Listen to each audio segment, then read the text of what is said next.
I've started recording, so I could ask you the first question.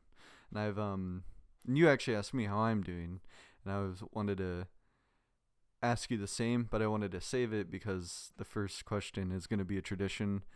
It's going to be, are you mentally healthy? I'm all right. I'm definitely better than I used to be, that's for sure. But yeah, I'd say better. Mmm. It's actually quite interesting because Nepesta said like verbatim, word for word. Wait, sorry, I didn't catch up. What did you say? Uh, we asked Nepesta, or I asked Nepesta the same thing, and he was like exact same thing. Like, Oh yeah. yeah, I wasn't before, but now I am. Yeah, man. I mean, GD, just a game you like, I don't know. I feel like everyone who plays this game sinks a lot of time into it. I mean, it's just not necessarily, I don't think it's healthy to sink that much time in anything, even if it's like work or stuff like that. So like I don't find it too surprising that a lot of people are like compare if they like don't play as much now or like aren't as active as like the past they used to be, for example. Like I feel like it makes sense. Yeah, yeah, I agree. I think spending a lot of time is it like even if it's something you enjoy as well, it's because like for me, oh my god, this cringes every time I think I've said this twice now. I started playing games like actual video games when I was 3 on my dad's gaming computer. So I've had such a passion for video games as a whole, and Geometry Dash just being the ones that I coincidentally have some sort of following on just is pretty awesome because it just so happens to also be my number one favorite game, but it is still like I don't know. I've never had a so I had a friend ask me what is your worst experience in Geometry Dash, and I don't have any, and the game is still like mentally draining. You know, it takes so much time to do anything, even if it's like just creating. I don't think Yeah, a lot of people realize that. I kind of call like GD a bit of like a high school game, just in the sense of like you have so much time, you have so much free time, and then with college and work like that, like when you grow up, it's kind of hard, and you see a lot of people just like quit. And I remember growing up wondering like what happened to all like my favorite creators and stuff like that. Be like, why'd this person stop playing? Like this guy was the goat. Like what the hell? And then like I grew up and I realized like that guy probably just like went to like college or something and just didn't have the yeah, time anymore, so he just disappeared. Like stuff like that. yeah. I got that remedy with Sunix because I was always that one of those people like, why didn't you beat the top 50? And raise my fist in the air, revolt against the top players. Yeah. Um, and I will, before I go into another question, I do want to preface for the viewers. Rousey is gone. Rousey's not my profile picture anymore. It is low key me for real now. It is. I am a furry. We'll answer it in the next one for all the clip farms, or we'll answer it when me and Vix talk to each other for Secret Way interview for the clip farms. Oh You no. have said it loud and proud. I have said it loud and proud. Actually, probably like 5 times now. um, what to start with? Ooh, I I saw this question quite a bit, and I will also preface. I have 10 questions I came up with, and 20 that other people came up with. So it's a 10-20 Alright. split. This is a fan question that I saw that I was really intrigued by because you have a very interesting username out of the people we have interviewed. But how did you come up with your username? Ooh, such a it's such a simple story, honestly. I think that the best part about it is the reason why I even had to come up with this name. So I think I'll start with my first name before I came up with Ice Cave. My first name on like Geometry Dash. and like Minecraft was like Super Kirby Kid. That was like the name that like I had. Yeah. And like my mom helped me make it. She's like, you gotta make a username. And I'm like, well, like what do I do? She's like, well, you like Kirby, you know, you're a kid, so you know, Super Kirby Kid. And I was like, all right. But then I started playing GD, and that was my name. But then I started to get into like impossible levels and stuff like that. Mhm. And I remember like a lot of those guys were my favorite creators, and they always had like that sort of like mystique around their name and stuff like that. Like stuff like Road Boast was always like ominous to me. Like those names went hard. So Mm. I was thinking like if I'm gonna make impossible levels, right? Like I need like a name to kind of like throw that under. And I also didn't want to put impossible levels on my main account that had like 4 stars and like you know like simple levels like Yeah. normal demons because like back then cheating impossible levels was like a bad thing. Like you people were scared you'd get banned if you did stuff like that. Like Nubas got like Sackman Hell like deleted off of his account. Like it was not like something you wanted to do. So I was like, all right, I'll make a new account. So I'm like, what name? I need a name, and I started thinking. And my main inspiration was like Roadboss's name, and I just started thinking like, okay, what's just something, and it just kind of like clicked in my head. I'm like iced. I'm like okay, and then came. I'm like, nah, that kind of goes crazy. So then I was just like sure. I just made the account, and I just took that name. And there's not like that much else other than like I don't know. I was like 10 to 12 or something like that when I came up with it, and I still Yeah. cannot believe I came up with such a good name at like that age. But it's stuck. Yeah, it's very similar aura to Roadbows.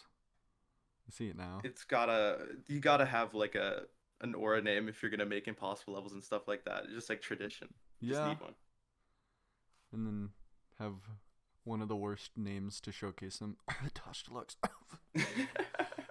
No, Deluxe in his name made up for it, man. Tosh No, yeah. Deluxe, that guy, it felt like luxury, and then that guy wasn't a great person, but it is what it is. Yeah, no, his username actually is like people call him Toshi? Like Toshi, yeah, he like put that on himself. Like he would always do that where he's like, okay, Tosh or display name Tosh Deluxe or display name like Toshi. He's like, bro, I want to be called like 30 different variants of his name. Yo, It's like, what's all up, right, man. Tushy? Nah, Kidding, nah, he's probably a chill guy. he's alright. uh um hmm what's a I'm also very tired. I was so before this I had the questions done on my end, but I needed fan questions because I like to wait like the last day. So like because Fresh it in your head. well it mostly gets all the questions that I could find because like let's say if I community post and ping the Discord like an hour into it, I get questions like there will be a lot more after that. Hmm. So I like to wait until the last day for fan questions, but like it was so hard getting 20. I did look at like the comments. I saw some paragraphs. I'm like, damn. Like I wonder which ones they're gonna pick because there's so many. I also like to cherry pick as well because I'm an idiot. Nah, So Lou. You gotta ask the hard hitting questions. yeah. And I'll go to one of mine real quick. How did you find out about Geometry Dash? Ooh. So I remember growing up, I used to watch like a bunch of YouTube. Like I loved watching people like Dashi mainly, but also like big YouTubers like PewDiePie and Yeah. stuff like that. And I remember seeing, I think it was, I'm not sure which playthrough I saw first, but I remember seeing Jump Dash on YouTube. And I think I saw some YouTuber, I think it might have been Dashi that I watched play it.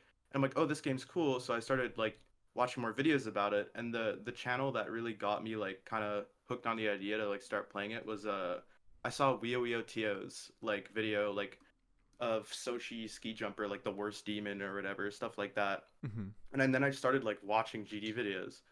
So then I went to the app store. I got like Geometry Dash Lite, and I played for a bit. But I'm like, there's no level editor. And even like back then, I wanted to like make levels, but I didn't have a way to buy it because I was a little kid, right? But then Yeah. like I started going to school, and at school, other kids were playing Geometry Dash too. So it was like, oh, this is like the cool thing to do apparently. Like everyone else is playing Geometry Dash as well. And then after playing it for a while, I was like, asked my mom, I'm like, Mom, please. Like I need $3. Like I need this. Like I really and she's like, yeah, okay. And she just like let me have it. And I was like, great. It was the first thing like I bought over the internet. And then like since then I was just like I just started playing. I'd always play it like during recess and stuff like that at school. And because I liked it, I was like the best person in my grade to play Geometry Dash, and it was hilarious because I remember at recesses people would try and beat levels like during recess, and like I was playing club step, and people like gather around me watch me play club step because they were like, "Whoa, like you're playing like the demon level, like what?" Like it was so crazy, but. It was a mix of YouTube and also kids at school playing it that really got me into it, and then I just kind of just never stopped playing. Wow. I I have similar events, but I guess I went to a school that didn't really like not a lot of people played Geometry Dash like you're saying they did at your school. Mm. I did have this designated group, me and three other uh guys, and one of them was the best, but they were also not someone we liked because they would always like I'm the best, I'm the best. So I don't talk to them anymore. But the other two, I best friends of all time. You reminded me. I do remember it was back then too in school. I did see it from one of my friends first, who I had a similar experience with. Like I ended up not being like great friends with him after, Yeah. but he showed me like Jump Dash like kind of earlier than I started to discover it. But it was kind of like a was playing it. He had the full version, and I was kind of jealous of that. We played together for like a week or whatever, but then like I stopped playing for like a good while, and I kind of like forgot about the game.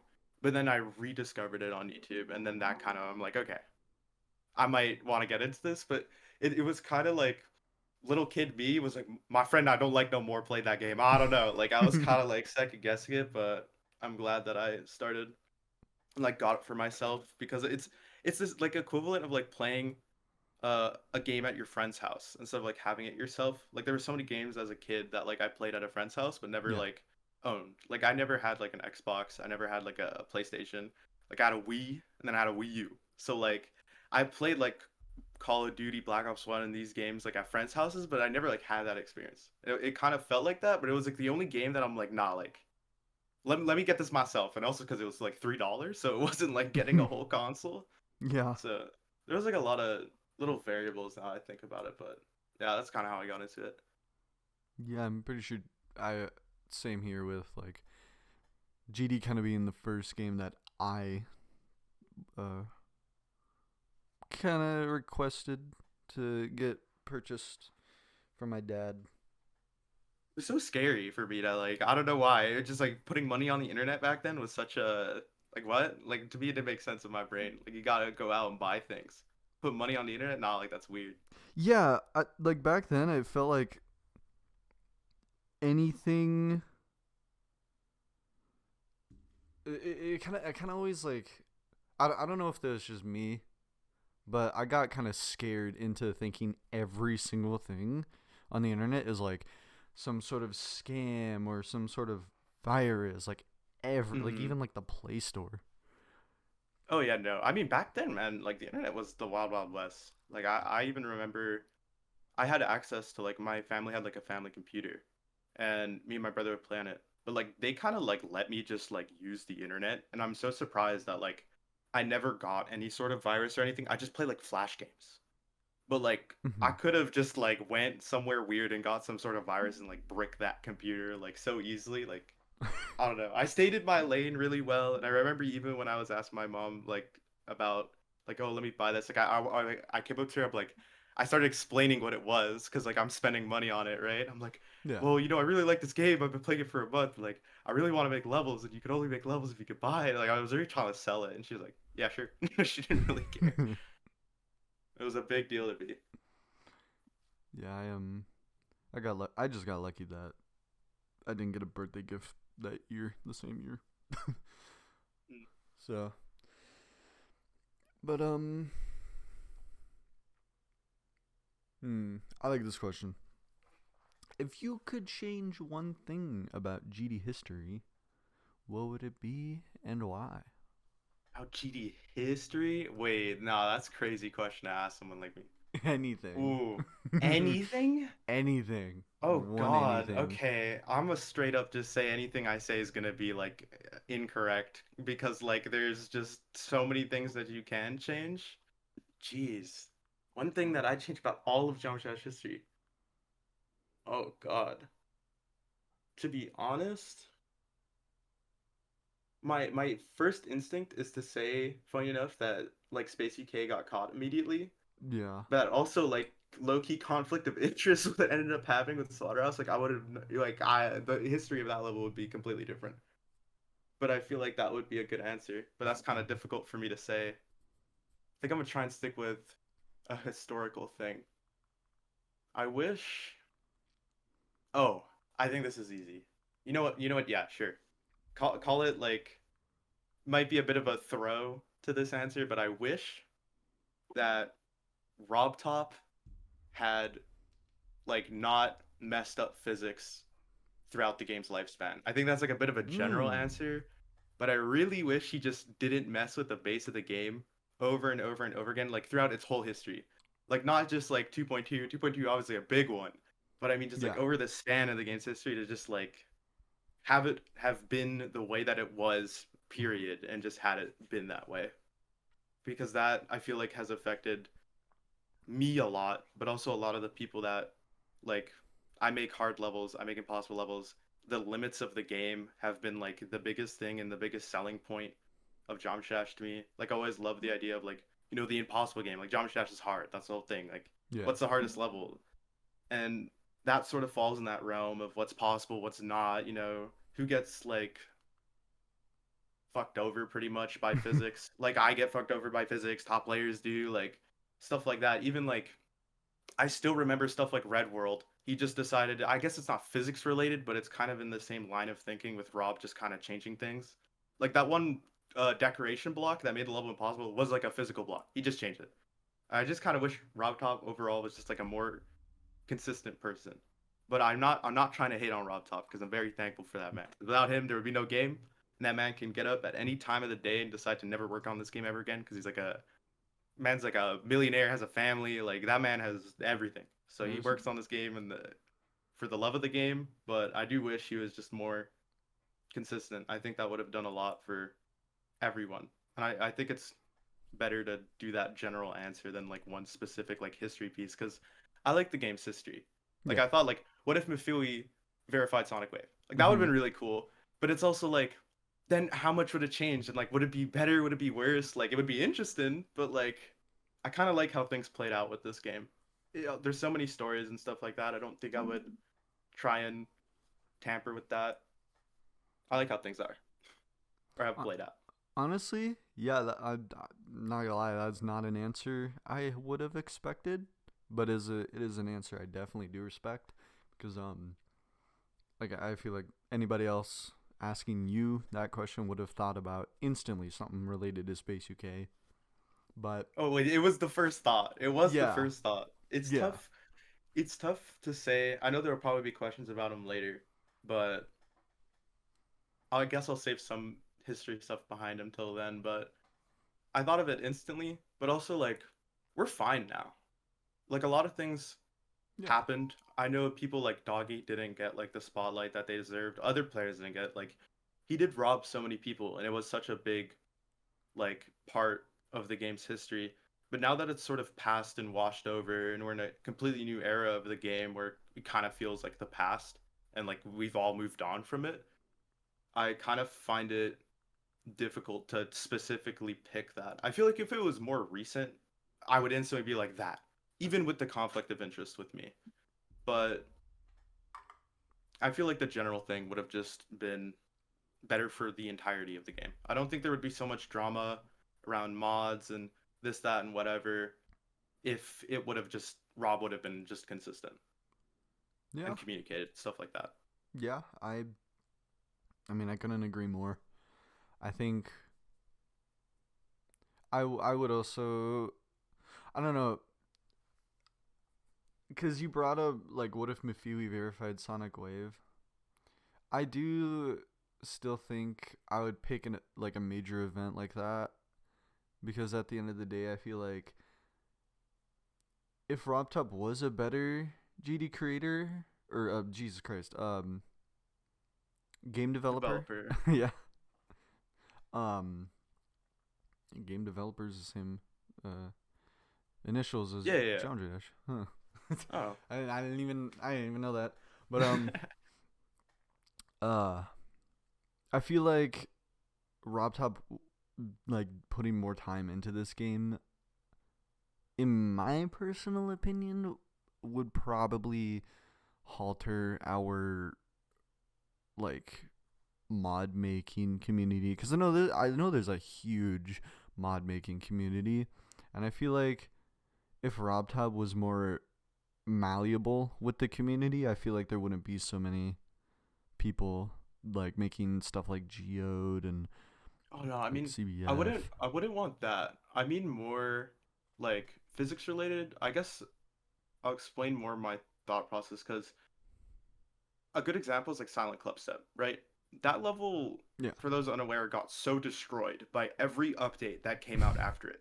And I mean, no, like it's so bad. Like I've joked and talked to Salen about it, but like every update, even 2.2, like every update ever since it came out has destroyed that level. And it's incredible. Like, first things first, when 2.0 came out, the ship physics for the game changed. A lot of people don't know this. And I remember even when I talked to Riot about it, because I remember telling him, like, you're the only person who beat Bloodbath in 1.9, like when the ship was harder. And he's like, no, I never knew that. And this was like a year or two ago. I told him that. Like, he never knew. Yeah. But the ship physics changed, so everything was lighter. Because RobTop knew like higher refresh rate existed and stuff like that. It made ship easier. So I think that's why he changed it to the ship to be lighter, but that messed with the Silent Clips at first ship because you're supposed to go up and down in this like super insane corridor where the spikes are just like moved up a little, and it's infinitely harder on 2.0 than it was in 1.9. And so that's like the first thing. Then he messed up like layered orbs, so the layered orbs stopped working in Silent Club Step, and like you just couldn't like fix that properly ever since. Like it was stuff like that, and then even in 2.2, he came back and messed up the orb layering again. It's like stuff like that where and then he obviously standardized ship and ball and all that stuff to be kind of like equivalent to the original physics, which people didn't play on for years. Like the physics were made for 60 hertz, obviously, but then everyone started using high refresh rate. And Rob Topper like knew that. Like he was very aware. But he decided he made a choice to not evolve the game. He decided it was too much of a struggle to, you know, like make everything one piece like he did now in 2.2. Like he brought everything together into one sort of like state of physics and now like that won't change, but he didn't do that for like a decade. Like he didn't do that for so long. So he made that choice to not do it, to then make it and then make it a certain way that a lot of people don't like, and when including me. But I think I would have wished that he just never kind of started on that path where things were just one way and like it didn't change unless like it was absolutely necessary. Like the 2.2 ship upside down physics don't need to be quote unquote fixed that make it completely Yeah. different now than it used to be. Like the stuff where all the physics now are tied to kind of like 60 hertz equivalency when people haven't been playing on 60 hertz for like years, like even like phones nowadays are 120 hertz, like stuff like that, or the layered orbs, like all these little things affect people like me and top players like a lot more, and it alters history. Like Silent Club Step's history was forever altered because of that. Like the level had to get updated, and I know in even 2.2 when it came out, like you couldn't get to the drop because you would just die in the transition. Like stuff like that, where it's like you forced the hand of people to change history, and things will never be the same. Like the ship will never feel the way that it used to, which is fine. Mm-hmm. But then in like orb layering, like you can't redo that. Like I went through such a long process with the Silent Club Step update, the update on my account, where I played on the 1.9 version for like 4 hours, trying to like perfectly replicate exactly how it worked. Like stuff like that, where it's like, man, making me jump through so many hoops, and it still will never play the same. Like even in 2.2 with extreme demons and stuff, like the Slaughterhouse ball got like destroyed, like because of the orbs, and like Doggie had to like kind of recreate it the best he could, but that will never be the exact same. And that stuff to me like means a lot, and I feel like it's such a small thing that a lot of people never sort of realize or consider until it's something that you actively like have to deal with and fight against. And even then, you never know if he's just going to change it the next update. And that's kind of the worst part. And that's honestly kind of why I quit when 2.2 came out for a while. I tried making a new level and then one of the patches broke it and then I just stopped. Like I stopped like creating for like 6 months. Because I'm like, I'm gonna make something. I don't know if it's gonna be like I don't know if the slopes are gonna work in 6 months. I don't know if they're gonna do this, if they're gonna do that. Like that inconsistency drives people who are very dedicated to the game away from it. And Yeah.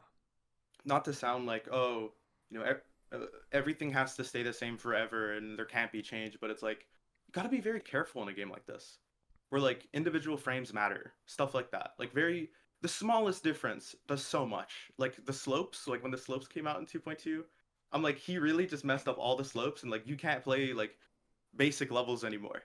Like how did he do this and not think of it? Like stuff like that I was just like I just can't. Like I don't know. I treat this game with such like delicacy where like yeah you change the smallest thing and like who knows the consequences.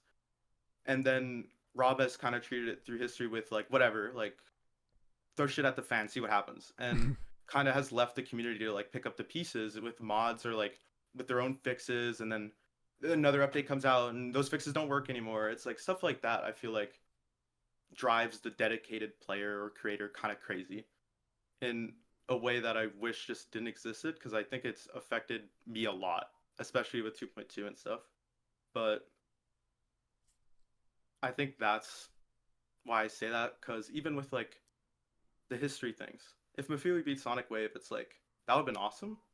Yeah. How much would have this changed? Like, it's like the butterfly effect is crazy. It's like you have no idea. Like, oh, if Mafili beat Sonic Wave, maybe Riot like just never quit or something, or maybe Riot like just dropped the game then and there. Like, who knows what happened? Maybe Sonic's never became the best player. He's like, oh well, he never had his debut and he just didn't do what he did. Like, I kind of just look back and I'm very fond of this game's history, the good and the bad, and I don't know if I'd want to change it like deliberately. And I don't feel like me or anyone else like even in like the hypothetical should like have the power to like just change something because like who knows what'll happen, who knows who you'll like fuck over or whose careers you might make. Like it's insane.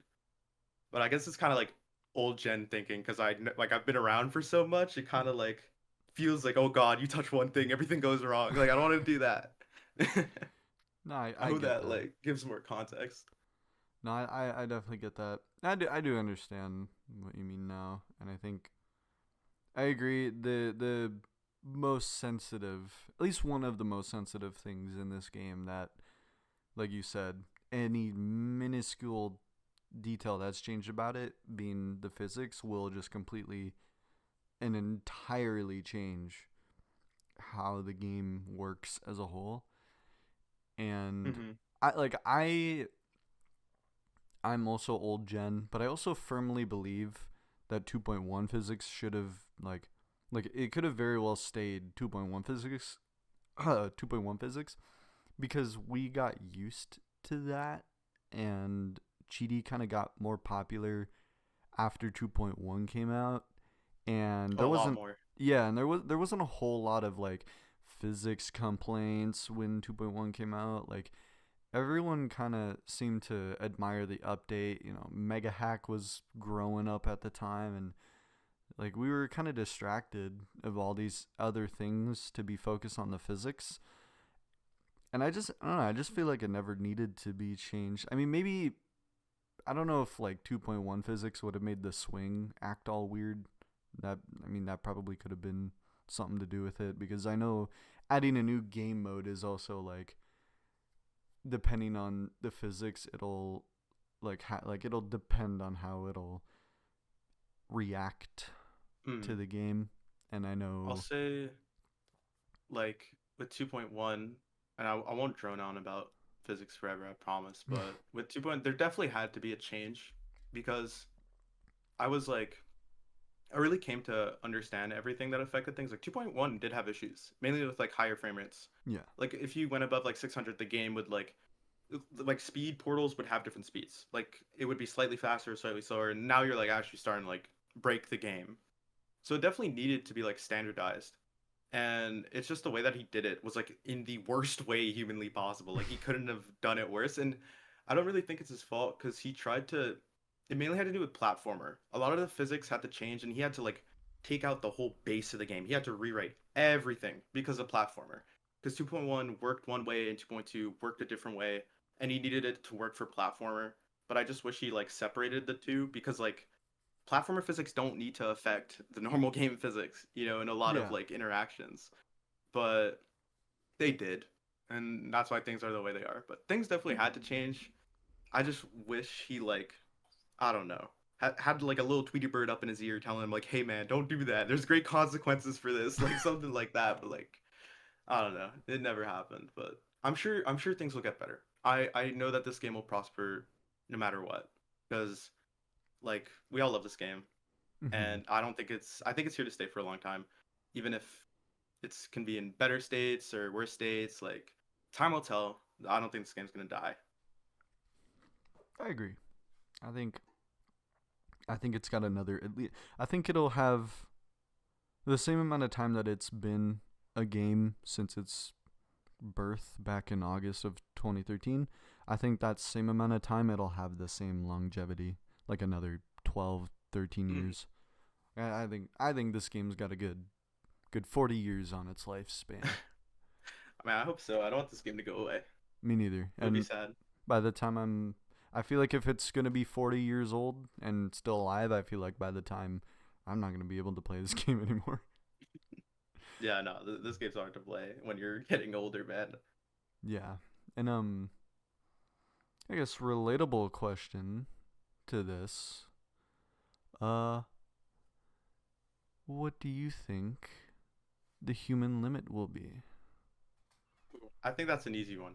Not gonna lie. I don't think there is one in this game. I feel like every time that anyone said like, "Oh, we've hit the human limit," that just gets like buried. Like that level, whatever's the human limit, that now that thing's in legacy list. God knows where it is now. Like if people were saying like Bloodbath was the human limit, like every new achievement that ends up being the hardest thing, people are like, "Nah, like this is it." I think nowadays that's sort of changed with how like insane players are. Like people are so good at this game. Like it kind of scares me. Like how good like these players are like naturally gifted. It's crazy. I think the human limit is how dedicated someone can be. Yeah. Because like imagine if Zoink spent like 2 years on a level. Like how hard would that be? You know what I mean? Or like Zoink or whoever the best player is going to be in like 3 years from now. It's just kind of how dedicated can a person be and not lose their mind is whatever the human limit is in this game, because people will sit down and even now dedicate hundreds of thousands of attempts on like levels like Doggy with grief. Like oh my god, I can't imagine spending this. Like he doesn't have fun. I feel horrible, but like damn, like that's dedication. Like that level is scary to play. Do that pre-drop every time. Like nah, like that ain't worth it. Like that level is something else. I just think people, when people really care about something, even if it's a video game, I feel like they'll push it to the extremes. And I mean, hey, GD was really held back by hardware and stuff like that, like 60 hertz, or like people used to play like the G502 used to be the holy grail. Now everyone's on keyboards. Like there's always going to be new tech, new advantages, just new things to, even if they make marginal like differences, like to just push this game infinitely forward as long as people are dedicated to playing it, and as long as the game's like accurate and Yeah. not doesn't feel bad to play. Yeah. I I talked about this with actually I think it's quite a couple people now, but it started off with talking about it to Zoink and then kind of telling other people that we talked about this.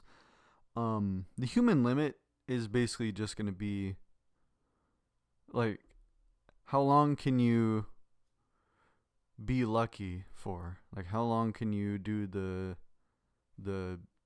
one the 240 frame perfect clicks for? Like I know one of the things that was brought up was like at a point in time the human limit will just be this level has 267 240 FPS frame perfect clicks, but this level has 268. So that one is now the new top one. Well, this new one has 269. That's the new top one. And then there's just going to be a point in time where clicking to that kind of like pattern will just get to a point to where it's not going to be able to be humanly done anymore. I mean, yes and no.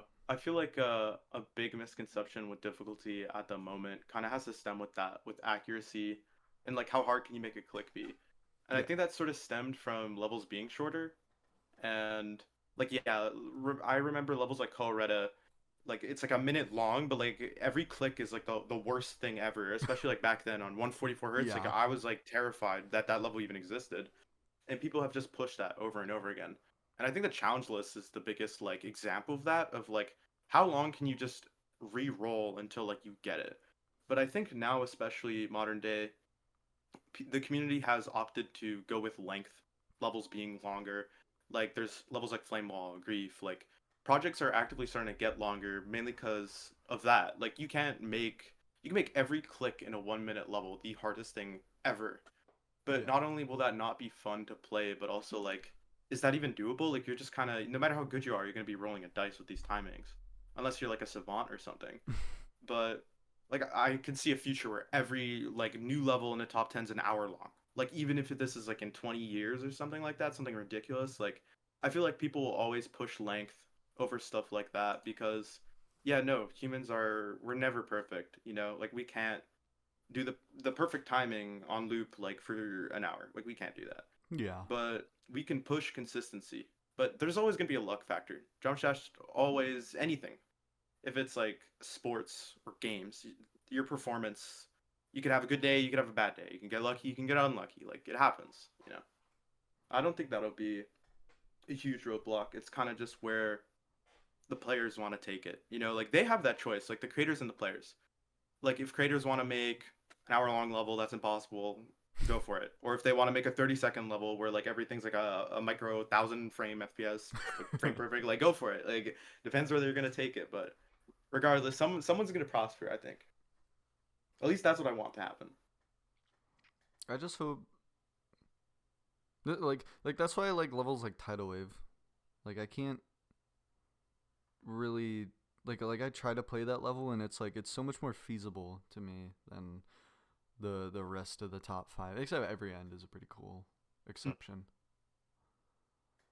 yeah, there is though like the I like Tidal Wave by the way. I think it's a pretty neat level. Like I'm so yeah. glad that like it was play tested and stuff. Oh my god. I think that's like a modern day topic streams have the hardest time with is like damn man, just play test your level man. It can't be that hard. Like Yeah. Amethyst came out and just like I'm seeing videos of secret ways of people just like skipping half level. Like come on now. Like how would we do with this? Like but yeah, like with the Tidal Wave's a great example. And also like I think Grief will also be whenever it comes out because that level's long. Yes. That level doesn't have Yes. breaks. Like that level's terrifying. How long is it? I mean, I think it's like what, like pushing like 3 minutes or something crazy like that. I might be wrong. It might be like 2.5 minutes. I might look stupid because it's my own level. Let's see. No. GD Grief. I need to check. Cuz like Oh, 2 minutes 55 seconds. oh man, I was going to say if we get a It's like new 2 minutes freaking 50. new longest top one, oh like No, I'm sure someone's making some 10-minute project right now. oh probably. I know what oh Jesus. Jonathan GD. I know he's making like a 15-minute long travel level. Jeez. I don't think that's gonna be I'm hyped for that though.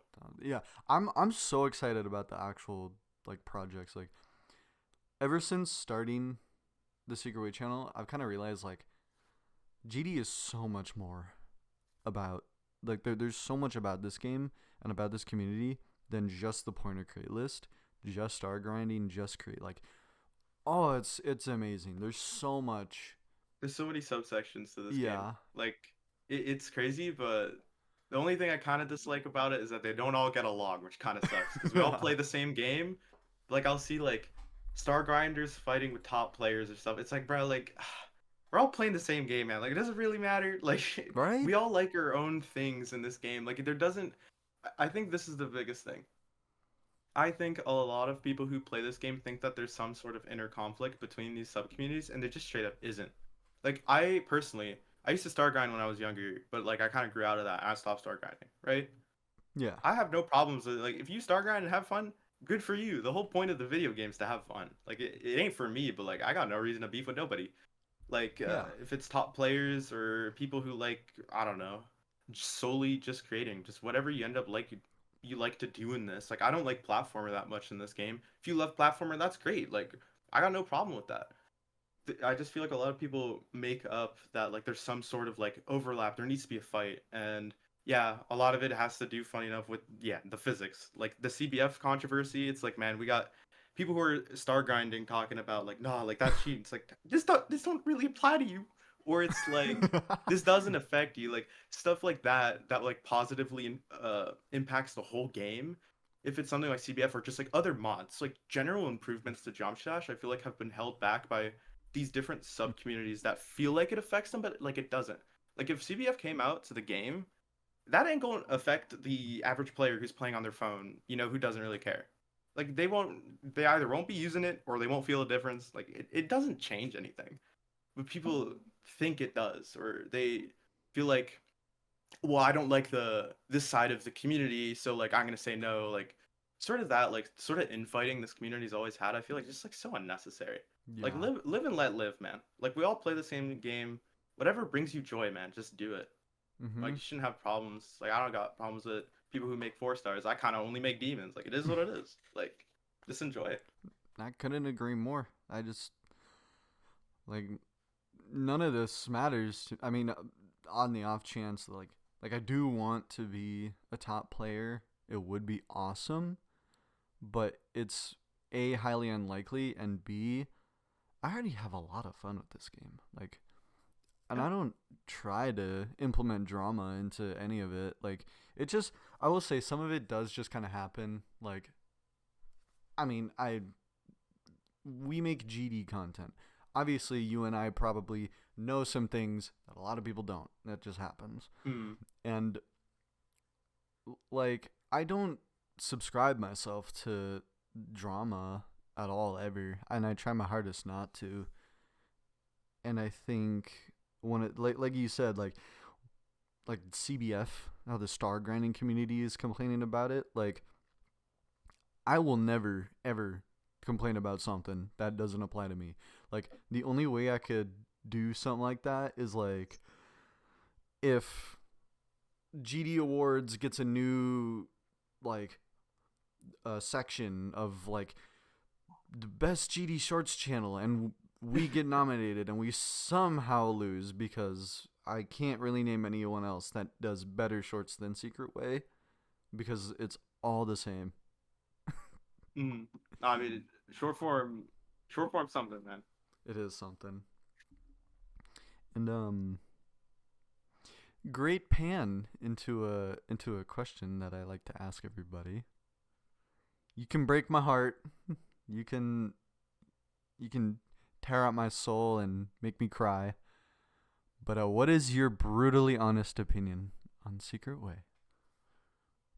So I remember I, funny enough, found you guys first through like the long form content. Funny enough, because Yeah. I'm not very, I don't like, not very active anymore in the GD space. I remember my like past year, I've had no jump shash, and like my if I opened YouTube, there was none. Like Damn. anywhere I went, there was nothing. But as like I slowly started to like start watching things again, I started getting those recommendations, and that's funny enough how I first like found the channel. And I was on YouTube Shorts for a little bit, and I remember seeing a couple of your guys' shorts without even knowing it. But I mean, I don't have a problem with it. Like I like the long form obviously more than anything, and short forms like for certain people, like man, I got a little bit too hooked on reels, man. I'll just say that. Like I got ADHD, like that ain't good for me. But like as long as it's informative, as long as you gain something, even if it's just like proper entertainment, if that makes sense. Like not something that's just gonna like jiggle keys in front of your face and like oh flashing lights, like stuff like that. Like then like what's the harm? You know what I mean? Yeah. Like I'm chill with it, and I really like this series that y'all are doing. So that's my thoughts. Well, thank you very much. I can't wait to do an interview with Vix, and we're gonna just talk about Secret Way and be asked that question and say I hate Secret Way. No, but I the one thing I always thrived on was trying to stand out and kind of not fit with the crowd, and that's really easy with shorts. Oh yeah. So like we do have a short where I blatantly spread misinformation, and I said it was what is the first mythic rated level in Geometry Dash, and I said rage quit to see what people would say, and everyone said rage bait or rage quit, more like rage bait. Dude, even stuff like that. Like, if anyone's looking at shorts or reels or anything, like something that's like it's you're supposed to scroll past, right? Yeah. If you're taking like real, if you're taking it at surface value, that's all you take it as. Don't take anything you see on reels or shorts like that deep, or that person will be like, "No, that's true. I saw that on reels." Never do that about anything. GD, who really cares? But like, I'm talking about like, I've heard people repeat the weirdest things about like real world stuff. I'm like, bro, like, where'd you see this? He's like, reels. I'm like, dude, like, you gotta get off, man. Like, stop. And I see anything that's giving me information about something I'm like not aware of, I just like scroll past. I'm like, nah, man, can't get me. Oh, Yeah. the Earth rotates because there are two UFOs pushing it. Where'd you find Dude, that? the amount of oh my god, Oh, the amount of TikTok. reels I see where it starts off with like the ice wall. I'm like, bro, like I need out. Like I'm restarting Instagram. Give me a new feed, man. Like what is this, man? I don't want to see this. Talk about the ice wall. Sometimes it's funny to laugh at. I won't lie. I'll like sit there and be like, all right, let's see what this guy's cooking. And it's just like the most ridiculous thing I've ever heard. I'm like, I can't believe these people exist. Like I think that's the most I get. But bro, like the short form has been a bit of like I don't know, poison in the well when it comes to online creation. But at Yeah. the same time, like it was gonna happen no matter what. And it's, I feel like if people beef with short form or stuff like that, it has less to do with either the content or the people behind it or stuff like that, and more has to do with like the systems that are in place that like uh make them popular. Like I remember how many views like shorts and stuff we're getting when YouTube was pushing like that's like insane. Like someone's gonna see that and be like, "Yo, like we gotta make short form." Like obviously, because if Yeah. they make the system like that, like people are gonna participate. So it's like I've never ever had beef with any type of like short form or stuff like that. Like this is how things have been set up, and I can beef with like YouTube or Reels or yada yada yada, diminishing like attention spans all I want, but like it ain't gonna change nothing. You know what I mean? I Yeah. think it's just gonna just be like, don't take it too seriously. Like it's the internet. You know what I mean? I feel like people take the internet a little bit too seriously. Yeah. You can beef with us. Hey man, What we're is starting beef today. what is the worst extreme demon? You might think it's Slaughterhouse. Wait, say that again. uh The uh. worst demon? Oh no, guys. Nah, Nah, I love Slaughterhouse. beefing today. Dude, I Uh, get a lot of Slaughterhouse gets a lot of comments, man, about this, that, and whatever. Heard no. it all. I am actually one of the. I know a lot of people. Well, actually, I don't know. I don't really talk to a lot of people about Slaughterhouse, but personally, I think it's like very fitting of a level to dethrone a prior top one like Tartarus. Like I don't think Firework had like even though like yeah, I did get verified before. It's kind of the same thing I talked into Pesta about. It would just be so weird to see Kinos number 1, Zodiac number 2. Same thing with Firework number 1, Tartarus number 2. Like that always just like the idea of that just like seems so weird in my head. Mm-hmm. I feel like levels have vibes to them. Like I think that's the biggest thing with Slaughterhouse. The fact that it's like straightforward, and even like I'll see like people like it's like XQC and like Ludwig saw it, and they were like, damn, like they don't even understand what's happening, but they know what's like happening. Like they Yeah. see you see the wave go really fast, you're like, okay, nah, like what's happening? I saw Oni Pixel was freaking out, like stuff like that, where like levels will have vibes to them, even to those who like play the game. Like I guess you can use the word aura. Like certain levels have certain auras to them where one will be better than like another. Like in my opinion, stuff like Amethyst, just like it doesn't have like the top one. Like if that level was top 10 or top 30, I don't think it would change my opinion on it. That like I don't think I'd care. You know what I mean? Like Yeah. if it's number one or not. I kind of see it there and I'm like okay, like sure. Like I'm not excited that it's there because it's like I know a lot of people are like, oh, the top one's like the face of the game or whatever, but it's kind of just like you want the hardest level to give off the hardest level vibes and to make you like sort of feel something when you watch it, be like amazed. And I feel like when levels fall short of that, it's just like then just it doesn't have to be the hardest level in the game. Like who cares?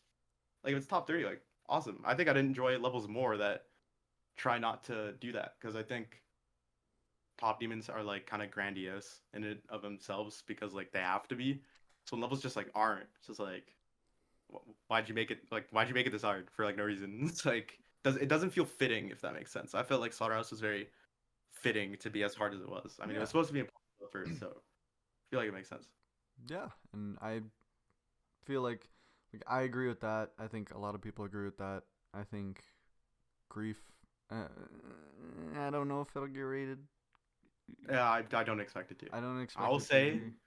I don't think I think it's gonna be impossible to hurt the community to not like spam rate grief, but like me and Doggy have accepted that the level will not be rated because well he's using CBF. The Yeah. hope is that like Rob Top releases his version of CBF like soon or after it's verified and then it gets rated, or someone beats it without CBF and then it gets rated. Like whatever it is, grief more is about like I think the journey with Doggy more than anything. Like that level means a lot to him. Slaughterhouse meant so much to him to the point where it's like in the current state of game, I do not care about the star rating, man. Like whatever. Let Doggy have his accurate inputs on the hardest level in the game ever, type thing. Like that level is so scary.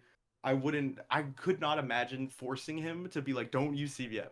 Like no, like he's already like losing his soul over this, man. Like come on, have some sympathy. Like who cares about the star rate?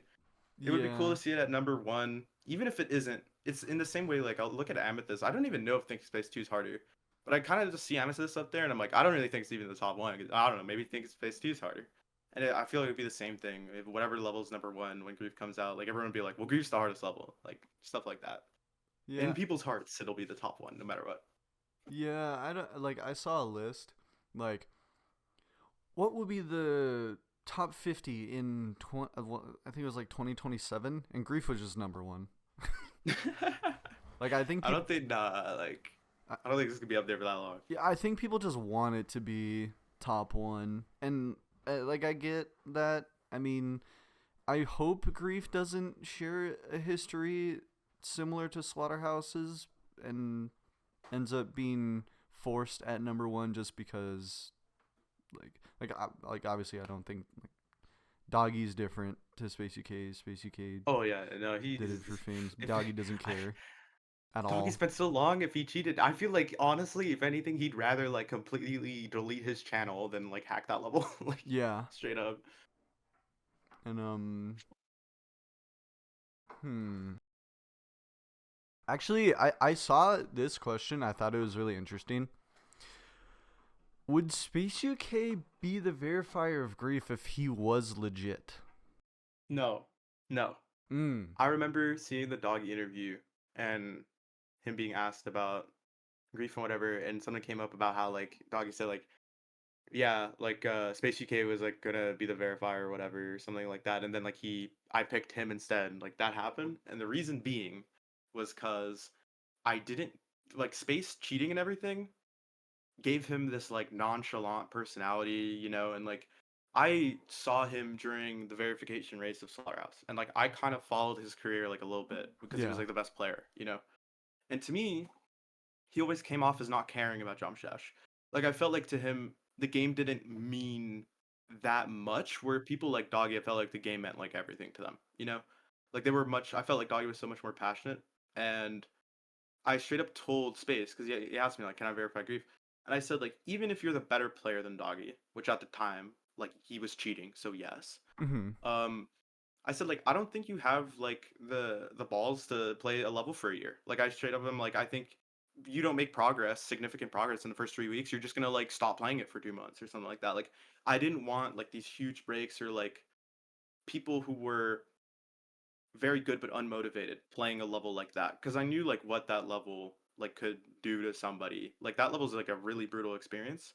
And I feel like I could have just like I just saw like the future being Space gets like I don't know, he gets 45 and then he stops playing for 2 months and then this that Yeah. whatever. Kind of like what he ended up doing with oh my god, how am I blanking on the name? Banshee? Banshee, yes, Yeah. on Banshee. Which thank God by the way that he didn't like hack that level, but you see what I mean, like with the progress of that. Um, Yeah. and I just felt like Doggy would be the type of person to sit down and play that level for a year if he had to. And would you look at that? It's been over a year and he's playing the level. So I think passion over everything in this game. Even if a player is better than another player, like someone's passion will bring them to the finish line, where less motivated people might quit, especially if you're like pushing their limits a lot. Yeah. I think I mean, I guess you can say SpaceUK, you're missing out on all the money. That grief. Some don't like that. Nah, I'm so glad that Kidding. I'm so glad he got exposed, man. Like, oh my god. That man wouldn't have made, like, Doggy makes money because he streams and stuff like that. Yeah. Space UK, that level would have been out, like, 3 months after I gave it to him. And, like, he would have, like, made, like, I don't know, he would have made, like, a little bit amount of money. But, like, there's no shot he would have made that much. That man was not an entertainer. That man did not have anything to him other than being the best player. And a lot of that had to do with the fact that he was cheating his ass off. Like, man, like, what are you supposed to do? Like, be entertaining and stream all the time? Nope. Like, you can't do that. And So, do you still talk to Space at all? no.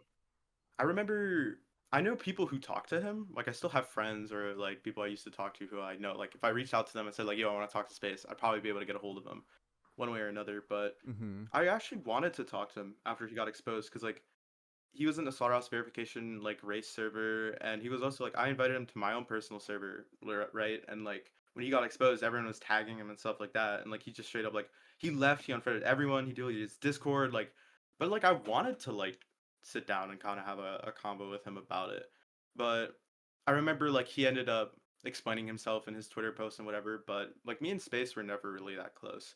Mm. uh we talked a bit during like the Slaughterhouse verification, obviously, but even when he verified the level, I found out through his Twitter post. He didn't even DM me when he beat it. He posted it to Twitter. I saw his Twitter, and I'm like, "You verified it." Like he didn't even message me. Like, nah, like seriously, like so, like I was never like close to the guy. Like we had calls sometimes when in the verification race server where everyone was sort of calling. Like he'd show up from time to time, but even then, like he wasn't very active. He'd kind of just like post screenshots of him like making progress and stuff. Showed up once or twice to calls, but like he was always in his own lane. And me and him never had much like discussion together, kind of ever. We'd have like occasional talks, and that was something that like I wanted to sort of talk to him about, especially since I kind of had a feeling that he might have cheated it. I remember telling a friend like when he beat Slaughterhouse, like I don't know if he hacked it or anything, and I think I remember saying something which I can't, like, has aged like milk. I was joking, saying like, "Well, if he hacked it, I hope he hacked it well enough so that way it can get rated first." Like something stupid like that. And then like looking back, I'm like, "Well, uh, kind of right, but like kind of wrong because his hacking method was like terrible." But like whatever, man. Like it's so tough to look at that level's history through like my lens because it's like I didn't have control over what happened, and it played out in a way where I don't know if things played differently. Maybe the level just straight up never got rated. There were so many forces at hand that led Slaughterhouse to be rated. Mm-hmm. It was like it got hacked, and then like a mod brought it to, I don't know if they want to be named, but the mod brought it to Rob Top, which they were not supposed to do. Like Firework, Arctis, and Slaughterhouse were all brought to Rob by a moderator, which is like against the rules, and that's the whole reason they got rated all at once. So Uh, like there was that at play. They also, that moderator helped me. They hit me up like, "Yo, we need to get a song replacement that like syncs on Newgrounds." And they went through so many songs. Like they were matching up BPMs and stuff like that. Like they're the person who got the song that's on the GD servers. Like they're the one who found that. Like they did so much to get that level rated, and it was hacked and this and that. Like so many things were at play. There were so many moving parts.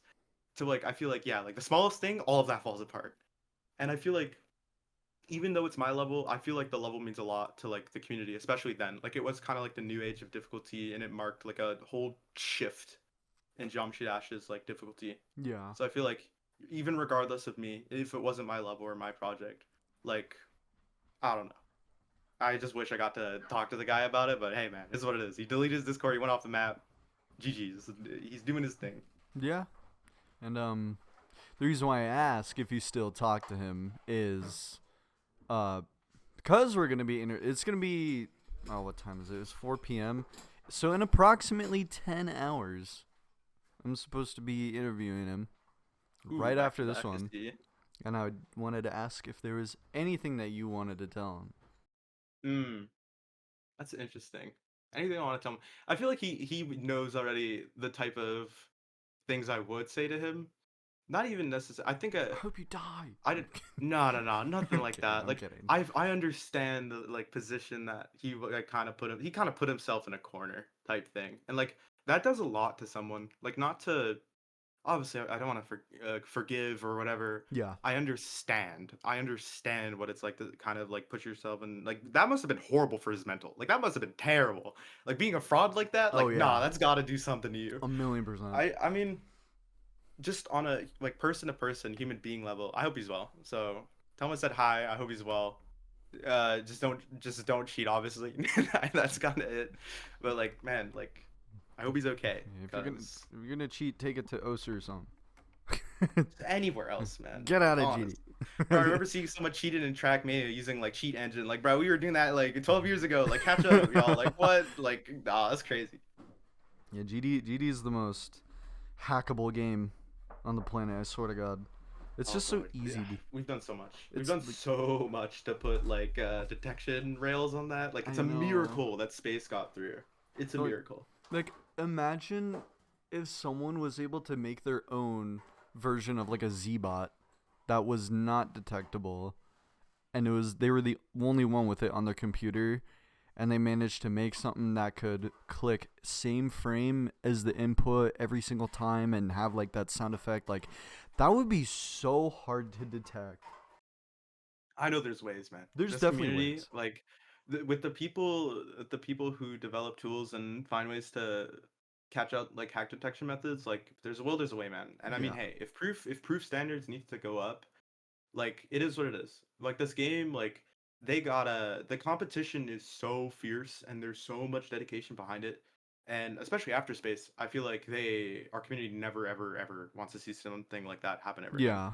Because every cheater before him was like microscopic in comparison. Like I remember when Cyclic got exposed, bro, that broke my heart. But like looking back, like bro, like who really cared? Like Cyclic, he's still my goat. Cyclic's still my goat, by the Yep. way. I do not care. In my heart, he's my goat.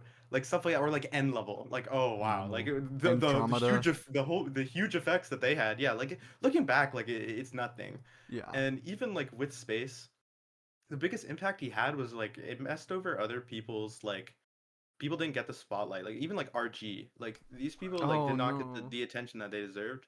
But that was like the RG. biggest thing that come out of it. Like, bro, Zoink was better and Space was cheating. Like, how did like Dude. things just Oh my God. Dude, the fact that it happened 2 times in history where yeah. a hacker and top player are rivaling and the top player comes out on top. Like, Oh yeah. no other like, game will have that. It's so. I remember when Riot found out, dude. That was so funny. Dude. Like, look, like Cyclic just didn't have the time of day to hack things because he was so busy. Like that was the competition, quote unquote. Yeah. And that moment, dude, I said this so many times. The aura out of that moment where he's like, I've been competing with a hacker this entire time. Oh, I told yeah. Zoink he should recreate that in like a Skype It call. was- I'm very happy that Doggie has gotten like where he is now. Like he's deserved it, and he's earned it twice over now. Like he really has gone out of his way Yeah. in so many facets to prove himself and to stand out and to like be special. So like you got to give it to him. Did I tell you? And like Rye's a legend, so like it is what it is. Did I tell you I had a parasocial hatred towards Doggy? Why? Why? What did he do to you? I explained it in the Nepesta interview. Nepesta understood me. I mean, he's a content creator, so he gets it. Mhm. But the extreme demon alphabet thingy that he created back in 2020, I had a screenshot somewhere of a wall of text talking about that whole idea, and he just uploads a video, Allegiance, 3 weeks later. And I just wasn't good enough to do it. So he got to it first, and I'm like, oh, like it could have been my big break, but it ended up being his. But I mean, nowadays, like I'm fine because like I have Secret Way and he has his Doggy channel. Like we still have things like I told him after the interview as well, and he was like, oh, you should get mad at N-Switch because I got the idea from N-Switch. So I guess I gotta parasocially hate N-Switch now. Oh yeah. No, I've had experiences like that. Not like where I don't know. For me, it's kind of weird because I've had clones come after me in the sense where like I made levels and then people are just like I'm I don't want to send hate. Please don't send hate. But like people like SPK was just like the Russian ice cave to me. Like he just made my levels, but like slightly different, and that was Yeah. it. And I'm like, this guy got this. Like, I was like, well, okay, I guess. Like sure, like it's odd, but it's also just kind of like everyone provides something unique in its own way. Obviously, don't steal ideas from others. Like, hey man, Yeah. come on now. But everyone provides something to the table, and at the end of the day, I believe whoever is making the best thing, if it's a level or a video or stuff like that person should come out on top. But also like algorithms and stuff, like you're fighting algorithms mainly. That's what you're fighting. You're fighting algorithms, and Mm-hmm. that's the worst part. Where like my channel blew up, quote unquote. I started getting like traction. I uploaded like Diamond Blade, and I got like a normal amount of views. And I think it was like a month or like a couple months later, overnight, doubled in views. First video to like I had that hit like 5K. I was like, what? And then it like boom, 10K. And then all my other videos started getting traction. That's like that started because YouTube just decides, yeah, no, we're throwing your thing in the algorithm. Now let's see if people like your stuff. And then people end up liking it. So I don't know. Good. There's so much like RNG where it's kind of like I'm always more upset at any system than it is like people participating because like man, people can take advantage in 30 different ways, but like the systems are always the ones that validate it, always the ones who feed the recommendations and all this out whatever. Yeah. But I hope you squash your beef with and switch one day. Yeah. I gotta get him on here and like I Berate him gotta about it. get. Where'd you get that idea from, huh? It come to you in a dream or something? Something like that. Yeah. I gotta. Why iota? Why oughta you shake your fists? Why oughta? But speaking of Doggy, how did you meet Doggy? Ooh. Oh God, I need to remember. Oof. Okay, keep in mind my memories for this whole interview. My memory is very spotty. I'm a very bad memory type person You're good. about certain things. But I remember Doggy had to do with Slaughterhouse. I guarantee it had to do with Slaughterhouse. I'm 90% sure, and if I'm wrong, I'm gonna be so embarrassed. Doggy, if you're listening, I'm so sorry. I'm 90% sure I met him because of Slaughterhouse, because I was hosting the verification race, and I was looking for people who would like be able to beat it. And I forget if I reached out to him or he reached out to me. I forget what happened. I already knew about him through like his YouTube channel. I knew he was Nepesta's editor, and he started making content, and he was like really good at the game. Yeah. I definitely knew about him, but I'm pretty sure the we just started talking because of Slaughterhouse. And me and Doggy have never like been that close. Like we talk and stuff, we keep up, obviously, but like we met through that, and I know he likes my levels, and I think he's cool, and I like that he's very passionate about the game, and like we have that in common, you know. But I think I met him. I'm 90% sure it was through Smiles. If I'm wrong, I'm gonna look so stupid. But hey, man, it is what it is. Oh well. You got a lot of history, so I can't imagine people would And be on you. it's been like over a decade, man. It's rough.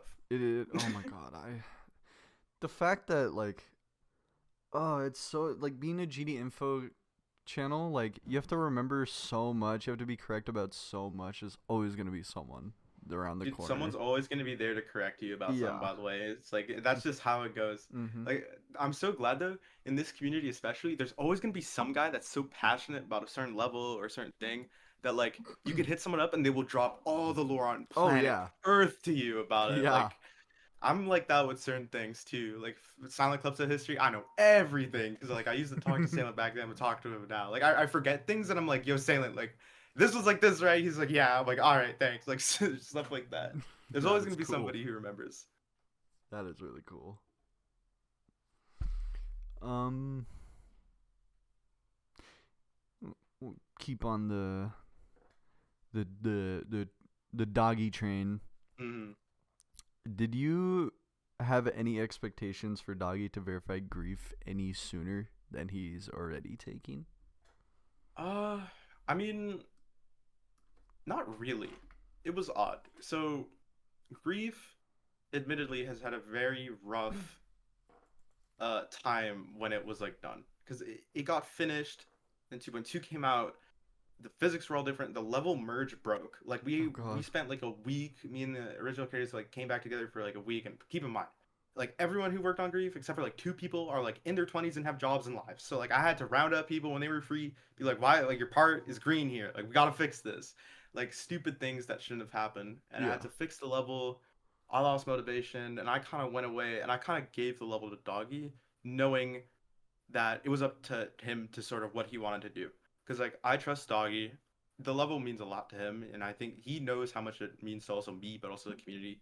Like people have expectations, and he has his own expectations, which I think are higher than anyone else. He probably holds himself to the highest standard in that sense of expectations. And I thought, I mean, hey, it could take him 2 months, it could take him a year, it could take him 2 years, but like at the end of the day, this is like his story, you know? And especially since I backed away from the game and I kind of just let him do his thing, I was just like, however long it takes, it takes. Because the level's not even gonna get rated. Like, this is all about him in this case. And if it takes him another year, like, so be it. I know he's had doubts sometime, Yeah. or I don't know if doubt's the right word, but he would ask me, like, if I dropped a level or something, he's like, or if something happened to me, Lord forbid, like, who would you get as a second verifier? And I think I remember I wasn't even playing the game, but I straight up told him, like, if you drop the level, I'm not giving it to anyone. I don't care. Like, the level just go unreleased forever. Like, I'm thinking, like, who else would I want to give this level to? Because I always wanted Grief to have this story. I've always felt like stuff like Kinos has Nepesta in his story, Yeah. right? And that made it so special. Like Yeah. stuff like that is always what I crave in this game.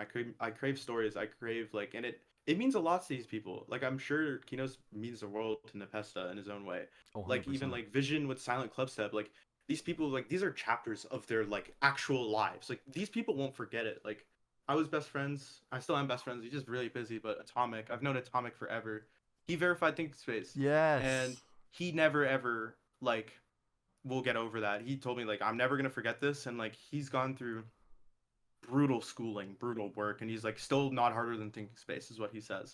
Like he's never gonna forget this game and like his story with that, and like that's something that I and his friends only experienced because like he was like he would just upload the verification like they weren't. I was in calls with him like every day and his friends watching him verify. Like that was a chapter of my life, you know. Like that means a lot to me too. Like Yeah. that I wanted. I didn't. I don't. I wanted the passion behind it, and I feel like Doggy is the only player right now that can really like do that. Like Zoink had tidal wave. I don't think Zoink would feel this way about Grief. Like he's I don't think these players are connected in the same way. Like Doggy is so connected with Slaughterhouse because of like what happened. Like he was the verifier. He was the first victor. He's the only person who actually beat a legit when it came out. And like he didn't get the recognition. He also really loved the project. And like when I told him about the idea of the level, he instantly wanted to verify it. And he's told me how much like it's meant to him. So like if it's not him, then like I'm not picking anyone else. Like I don't think anyone else kind of deserves it. And even if that means like the level just never comes out, like so be it. Like it is what it is. Like he gets to choose if he's gonna close that chapter one way or another. And I feel like as like the creator, I'm not the player. Like it's his decision. You know, I've made something, but it's transcended that now. Like it's not. I don't feel like it's in my hands. I don't feel like I could wake up and be like, "You're off the verification. You're taking too long." Like I would never do something like that. You know. That is very. You know what? Screw it. I'll swear. That is very fucking admirable. I I appreciate it. I don't know. I'm just a sucker for loyalty. So that I don't know. That kind of just like started just making me think a lot. Like that like props to you for keeping that loyalty with him. Mm. I mean, it wouldn't be the same if somebody else beat it. Yeah, yeah, Especially you're right. now, after all this time. Imagine to be like, oh yeah, Doggy was the verifier, but then someone else like, nah, I don't see a world where you can do that and it doesn't feel extremely wrong. Could you? Oh my You know? god! Could you imagine someone just pulls up and beats it before him? They would get canceled instantly. Oh my God, on that topic, I'm making a call out post. Trick, stop pre-practicing my level. If you beat it first, no, you didn't. I'm saying, like, nah, like I can't. It's such. Oh my God, people are pre-practicing Grief a lot, like, and if you beat it like first, you will hear about it from me. I will be like, nah, you didn't do that for nope, don't count. You pre-practice it, don't count. Like I don't want people to try and steal this like spot. Like I don't know if it's like lack of self-awareness that these people have, but like, bro, this is gonna be like maybe the biggest thing he ever does in this game, like period. He's gonna remember this for the rest of his life, and you're gonna like pre-practice it and beat it in like, I don't know, 2 weeks after it comes out or Yeah, something stupid like that. Like, bro, like what are you doing, man? Like this guy is already going like through every circle of hell with this level, man. Like can we not like let the man have his moment, like his moment. And Hey, like let him have it, even if the level like plays at number 2 for something. Let the man have his moment, okay? Like let's not chill out. Like exactly. fuck, It, leave it- people to like let be with this, and it's like please. he's gonna be in his deathbed one day. 1,000,000% grief is gonna be in his head. One And he gonna million be like percent. that motherfucker pre-practiced it and he beat it first. I'm still mad about it. Like nah, like I would be mad. I would be mad. He's just dying. He's like, oh, God damn it, I hate that one kid. You know, you never deserved that God victory, did damn you? it. Oh my God. Oh, uh, what a terrible time to be alive. should have never let you have that copy, man. As far as I'm aware, he's only given it to Trick, Zoink, and Popoff, and the. Uh-huh. There's also people who are like have taken the leaked version and like they're remaking Doggie's version and probably like, ah man, like just is waiting that hard? Like I don't know. I don't think it really matters at the end of the day. I just hope that these people are at least honest about it. You know what I mean? Even if someone pre-practiced it to death and they beat it like 2 weeks after, like at least just say it so then people can not care. You know, like Yeah. at least be truthful. All I ask with anyone, not even just about grief, about anything, man. Like the whole people who lie about attempts or stuff like that, or lie about pre like just like I get it. These people are probably like teenagers, but like please, like just grow up a little bit. Like I beg you, like please. Yeah. Please, speed, I need. I need this. I need you to not lie. um, and you said that, like, if grief even gets placed at number 2, and that actually, after you said that, it shifted my attention to a question that I think is pretty interesting. But if it gets placed at number 1, do you think there are currently any levels that could realistically dethrone it? I don't know. I mean, it's hard to say right now because I haven't been too active in up. Like, I don't know what's coming out. I know about Flame Wall. Mm-hmm. That's kind of it. And don't. I don't even know Flame Wall is top one. Like, I don't know. Like, I be watching the streams. I know the level's long as hell, but like to me, I don't know. Keep in mind, what do I know? I haven't played the level or anything like that. I don't even know if there might be some level I don't even know. I know like I remember Vehemence. Like, there's certain things I guess, but like, will it be harder? I don't know. Cause Grief's hard. I'll play that thing in practice. It's not fun. I made that level, and Jesus Christ, like he made the level harder than what it originally was. Even Yeah. like the level's really hard. I'm sure something will come out, and I feel like even if it get placed at number 2 or get placed at number 1, and it's only top 1 for like a month, I feel like people wouldn't care. In the same way that people didn't care that Kinos wasn't like the hardest level in the game. You know what I mean? Like it becomes more about the person and the story than anything else. And I would like it to place at number 1, not only because it's cool, but also because I feel like that would mean a lot to Doggy. And I feel like that's like, I want him to be happy more than anything after all this. You know what I mean? Yeah. And I don't think, yes, he's making a lot of money off of it, but I know this means a lot to him and this game means a lot to him. And I feel like people should give him a break with that because I know some people like poke fun about it, but like, man, if you had to sit down and play that level for a year plus, I don't think you'd be happy at all. And especially since he's making it harder, he's buffing it, and a certain someone's rage baiting him into making it harder. Stop doing that. Like stuff like this, man. I can't. Like, just I want this man to be able to sleep well at night after. Because think about how it makes like me feel, man. I made this level. Like, yes, like I don't know. It's tough. I've always made these really either impossible levels or these levels. Like, I made Super Hate Me World. It's called Yeah. Super Hate Me World. Like that level is supposed to be not fun and make you want to hate me. And I made that when I was like 12. Like what was wrong with me?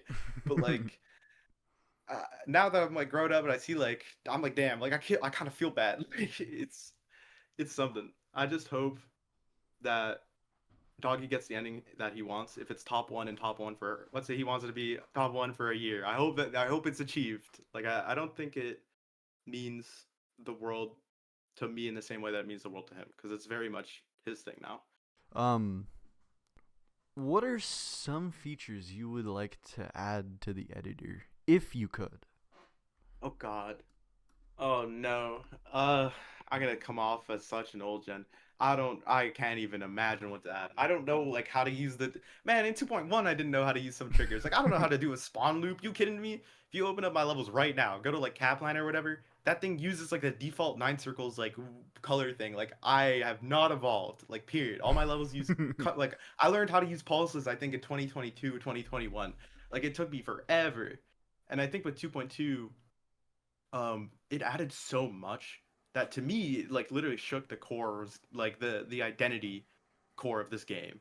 Like Jump Dash was always like the simple game to me. I remember seeing people make like the rainbow effect in 1.9 and blew my mind because like Oh Jump Dash has yeah. always been about like its limitations, what you can and cannot do. And I feel like 2.2 like opened the floodgates in such an extreme way about what was possible. Kind of feels less special now to me. So I feel like trying to be like, if I had to add more, what would I add? I'd be like, I don't know. I feel like the game's good, man. I feel like it's okay. I don't think it needs more. What I do, I will say this at least. Uh, Make the editor not crash somehow. Find a way.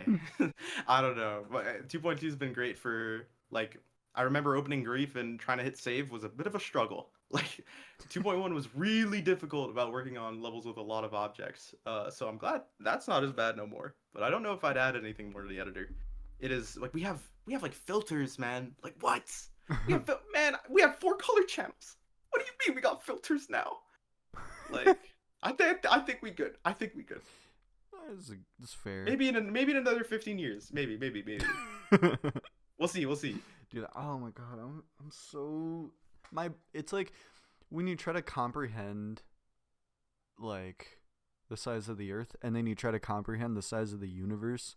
That's like how I feel about GD in 15 years from now. I just can't comprehend how the game is going to be. And I feel like that's the same when the game first came out. It's like imagine you went to someone playing the game in 2014 with all the information we have now about it.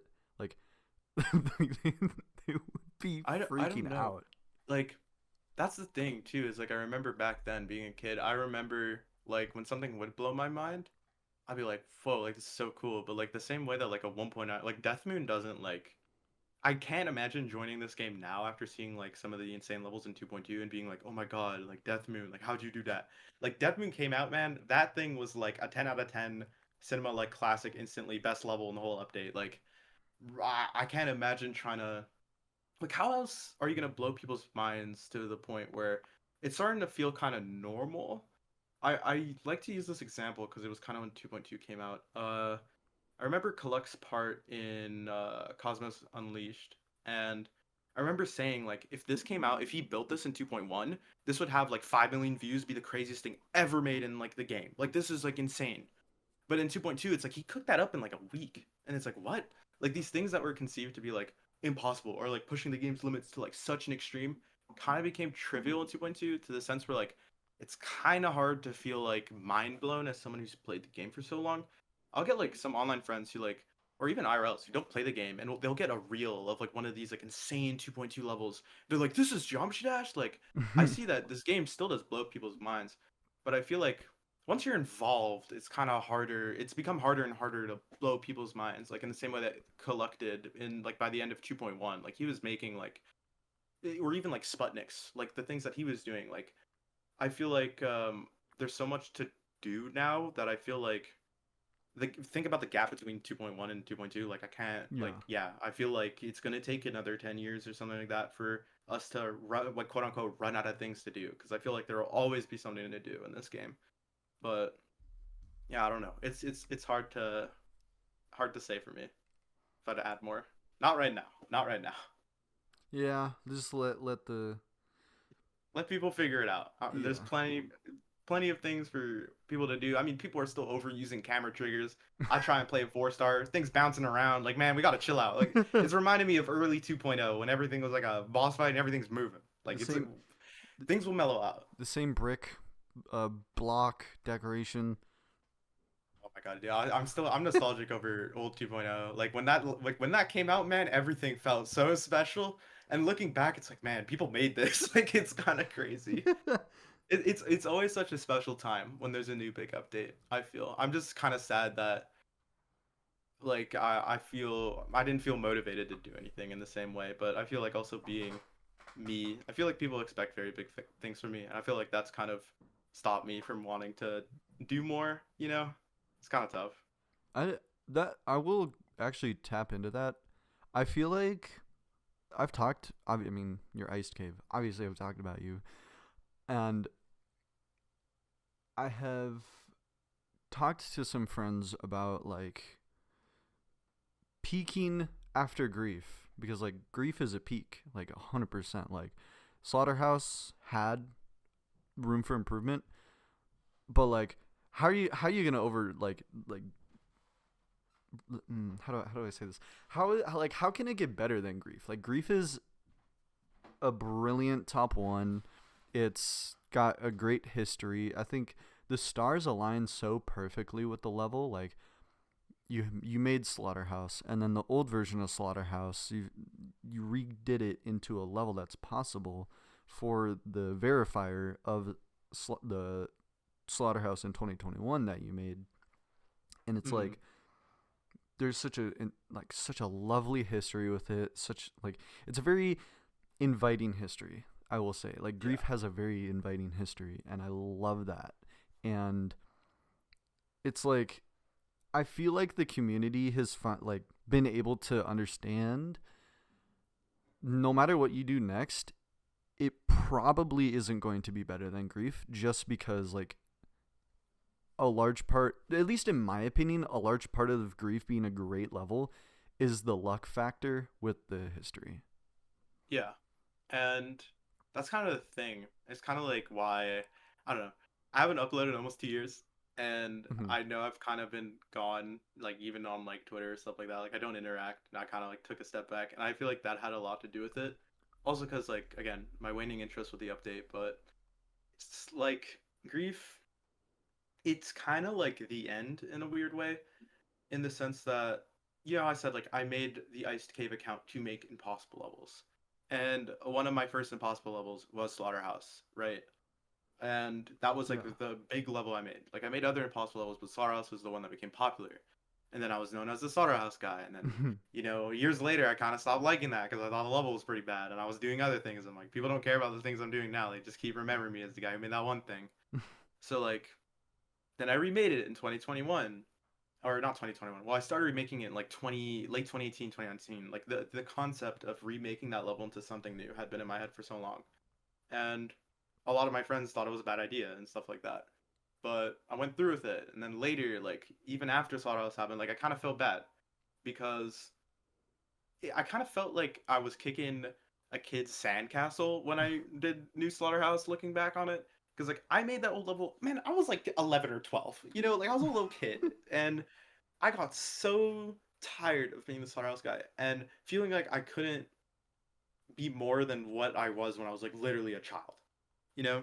Yeah. And so I like completely destroyed it. I kept like the red. I obviously wanted to like keep it sort of in line with what old Slaughterhouse was, like even if it's very vaguely associated by being red, hard waves, impossible, etc. But I felt like, I felt bad. So I thought grief was kind of like a send off, not even like for the community or anything else. Like it was mainly for me, and I feel like a lot of people don't know, or even with Mm. other creators don't realize, like I create for myself. A lot of people create because they have some sort of connection with the game, or some sort of connection with the level. Like I have Final Destination. I think it's pretty obvious what that level's about.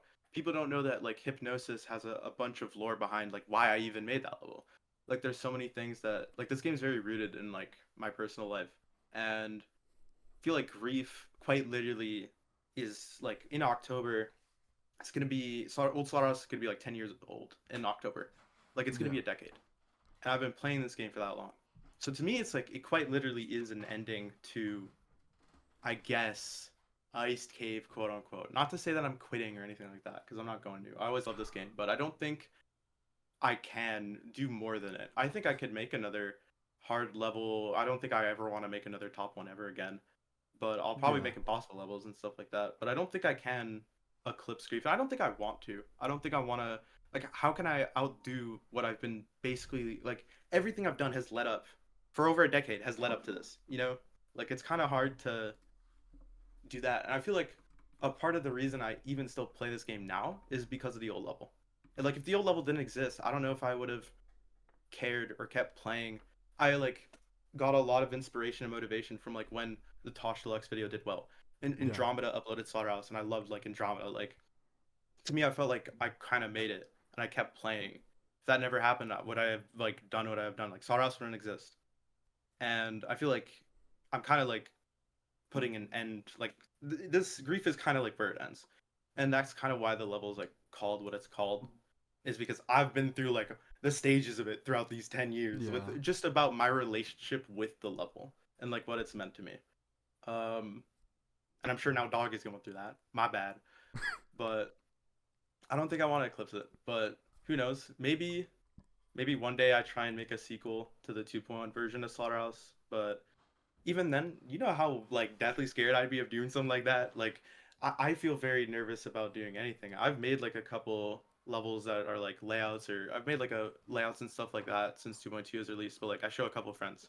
Like I'm scared of like trying to show more even if I know people would like it, just because I feel like it's such a good Grief is just such a good way to end off kind of Yeah. everything. Plus, like I'm getting older, you know. Like I'm 22 now. Like damn, like I'm not gonna be able to do this forever. And GD takes a lot of time. I plan on doing a bit more things. I'm a verified death corridor. It's gonna happen. I want Grief to come out like, but then like, how can I ever ask for a better ending? You know what I mean?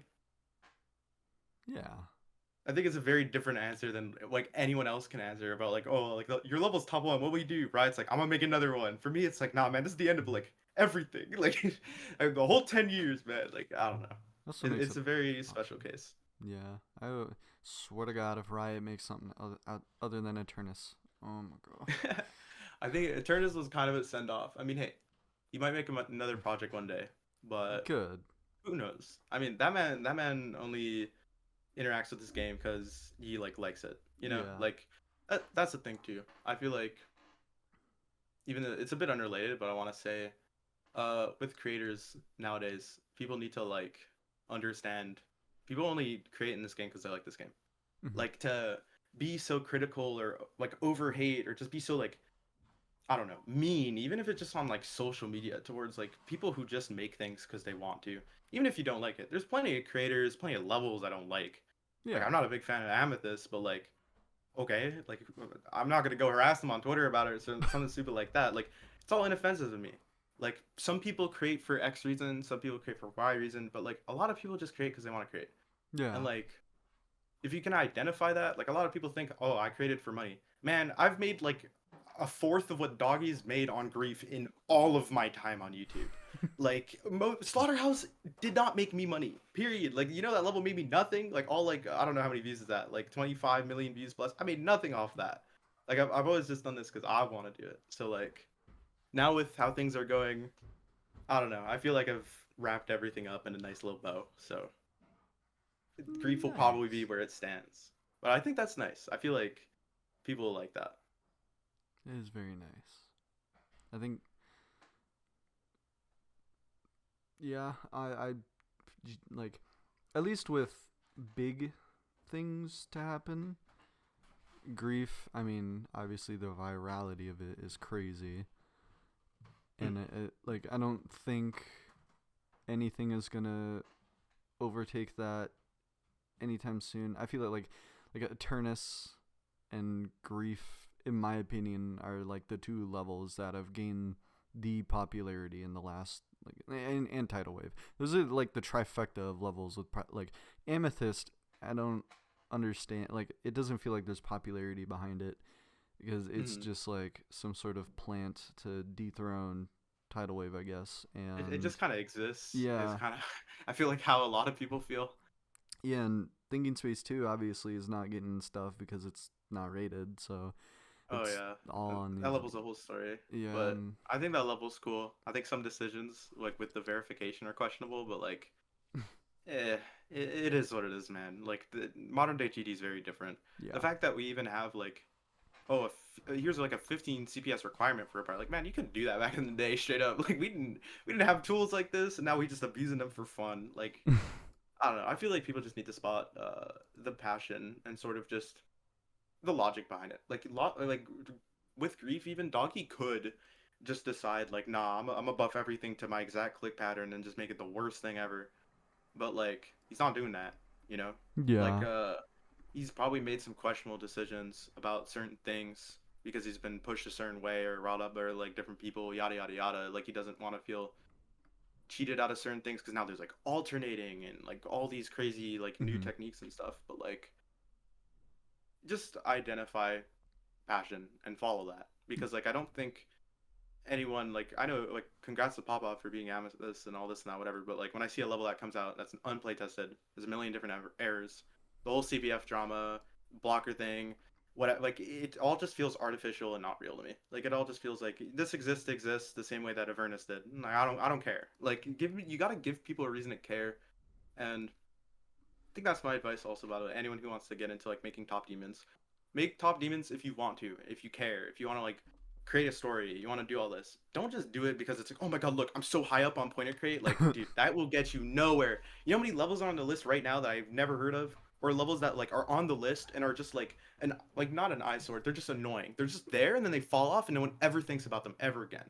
Like you gotta do more. People gotta do more. And I Yeah. feel like it's kind of sad with like not sad. I feel like I'm being a bit too over dramatic, but with top demons now, I kind of just feel like it's like, oh, we're doing this gimmick or we're doing this or whatever. Like, oh, we're gonna make it really hard, so it's the number one demon. Like, I don't relate to these creators, although I don't know them all. Obviously, I haven't talked to many of these people, but it's kind of just like I don't see the passion behind what a lot of people do, and I feel like if anything, that's all this game's about. It's about passion. If you're a creator, if you're a player, star grinder, whatever it may be, even if you just make videos, like your passion's everything, and Yeah. like people that's the difference maker between a successful and unsuccessful project.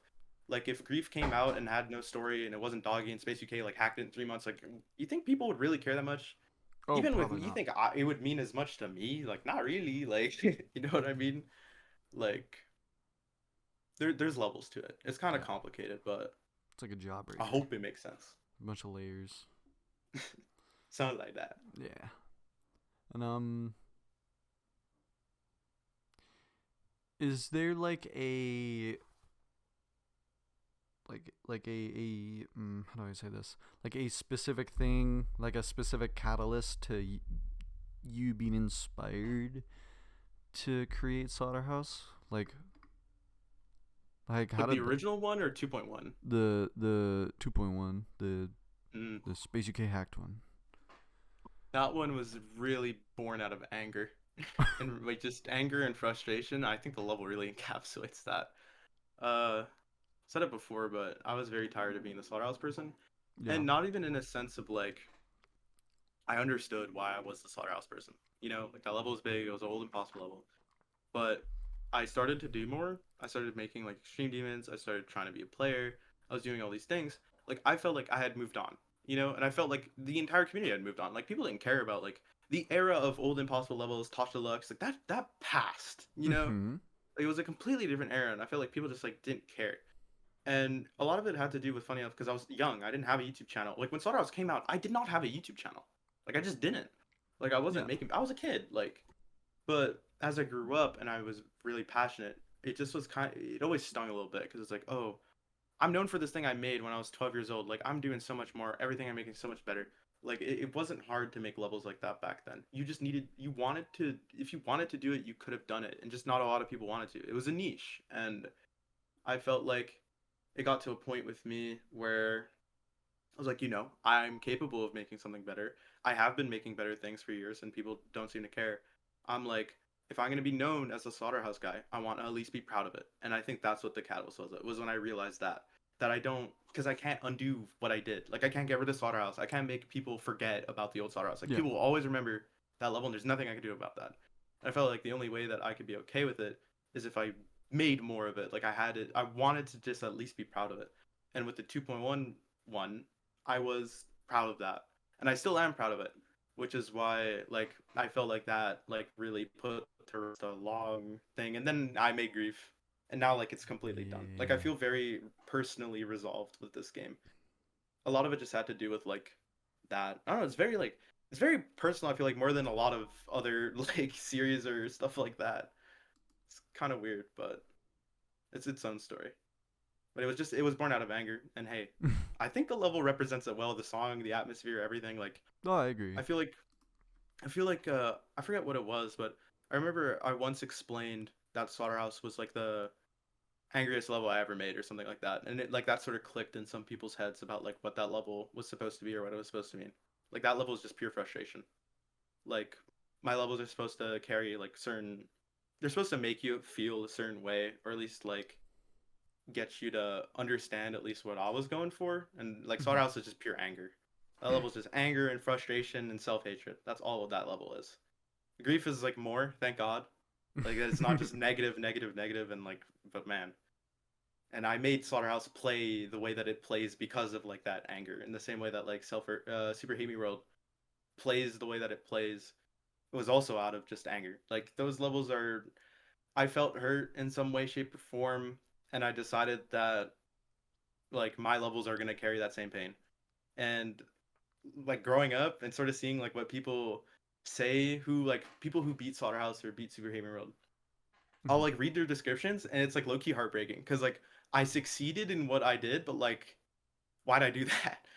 Like I don't know. It's kind of tough. It does, but it does create stories. It does make people like I give the opportunity for other people to make that like their own story, and it changes like their lives in its own way. To other people, just like oh, I beat the level. Who cares? But to those who are like me or like Doggie or like these people are very passionate.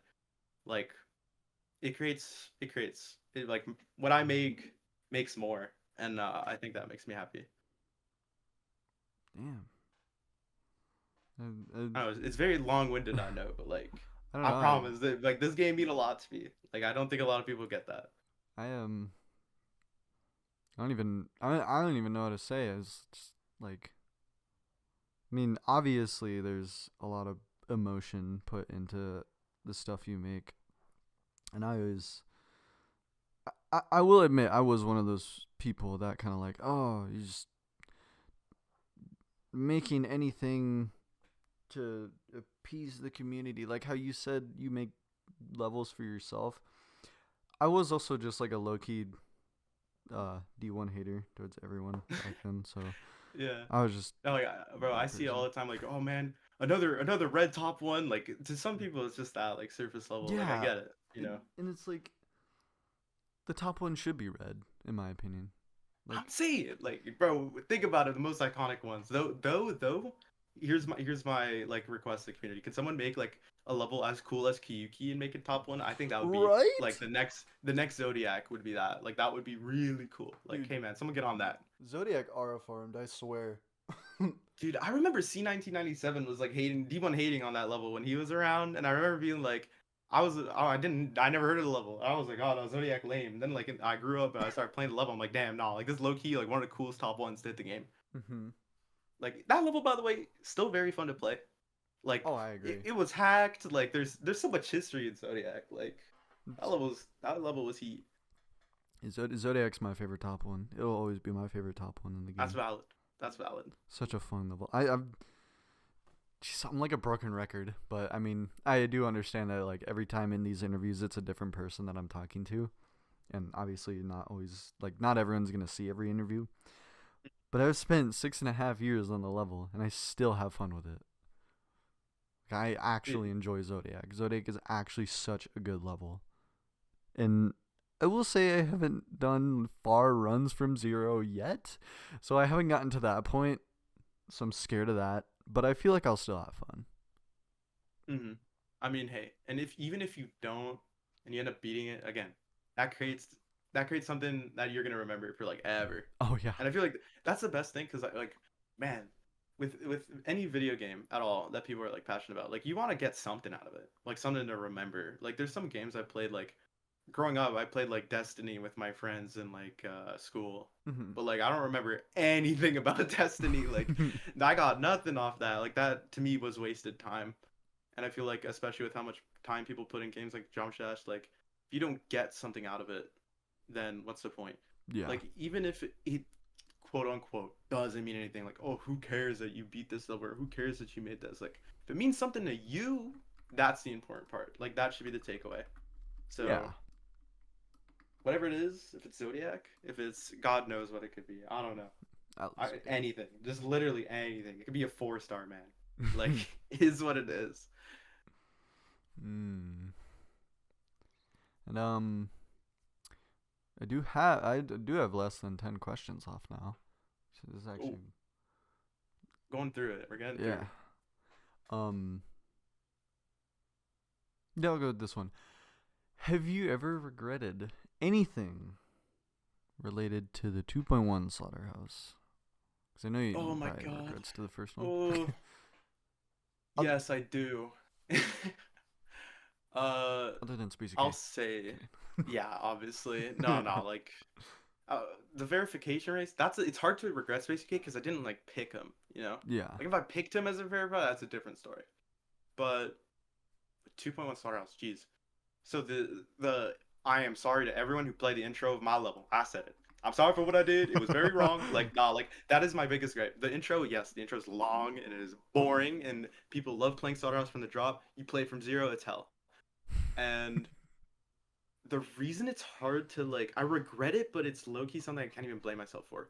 The song's super slow, and the intro used to all be 144 hertz like frame perfects or 120 hertz frame perfects, like something ridiculous. All those jumps were like so hard. Yeah. And that's why it was supposed to be so long and drawn out. Because like, how many frame perfects am I gonna put in this intro before you get to the level? You know, like, damn. I never expected anyone to even get to the drop on like that version. Um, so it's long and drawn out like that. And then for Tank, because he was on 60 hertz when he was working on the level, Yeah. he wanted to play it. He nerfed all the jumps to 60 hertz, and I just like was like, okay. Like the level, like people want to beat it, so I guess sure. But then now it's like kind of like boring and drawn out. I feel like I would have gone back and made the intro more interesting. I don't think I would have stuck with the jumps all being like that hard. I think it's like kind of good as is. Just like, man, there's a lot of waiting. Let's just put like something like with some stimulus. I don't care if it's easy as hell. Just like you to click 3 more times. Like people in the Slaughterhouse intro be clicking to nothing because they bored. Yeah. So I feel like that. And this is some if you play Slaughterhouse, you probably know the invisible saw in the drop. The invisible saw in the drop. I'm sorry, but if for those who don't know, in the drop of Slaughterhouse, in one of like the pillars, not the pillars, one of the structures, there's an invisible saw that you can die to, and it's a very small saw, and you're rarely gonna die to it, and who cares? But people are like, why is this invisible saw here? And I found it during when the verification was happening. I found out about it, and I'm like, guys, I was talking to people who were like raising level. I'm like, guys, what do we do about the invisible saw? And like most of the people didn't even know it was there. And they're like, nah, like who cares? And I tried adding a bush there, I tried like putting a spike there, I tried to do anything like represent the hitbox without buffing the level, and they just kind of all looked bad. So I was like, do I just leave it? And the people who were playing my level were like, yeah, like who cares? So I left it there, and I still hear about like, oh bro, the invisible saw. So I'm like, oh my god, like please, bro, like please shut up, like oh my god. So I think if I could go back, that invisible saw wouldn't be there. Like that's like a small thing, but I hear about it. And I don't know, maybe I would have this would have been huge though in history. The third wave isn't made by me. I tried making gameplay there. I made half of it. I wasn't too happy and I was kind of demotivated. So Britank ended up making the gameplay, and then Dr. Cuber started revising it, and then I revised it. It's kind of like a mix of 3 people who made that last part. And it's why it kind of plays different. I Ooh. wish tried to build that wave more. I wish I tried to reattempt it, which would have completely changed what that ending segment looked like. It could have been better, it could have been worse. I don't know, but I feel like a part of me feels like I should have at least tried more to find out if it would have been bad or not. Because if I cooked nothing, it was a nothing burger, it would have ended the same way. I would have got Tank to do his thing and yada yada yada. But I Yeah. wish I just tried. Because I don't know, I feel like the waves in that level are very iconic, and then the third part's just noticeably very different when you play it.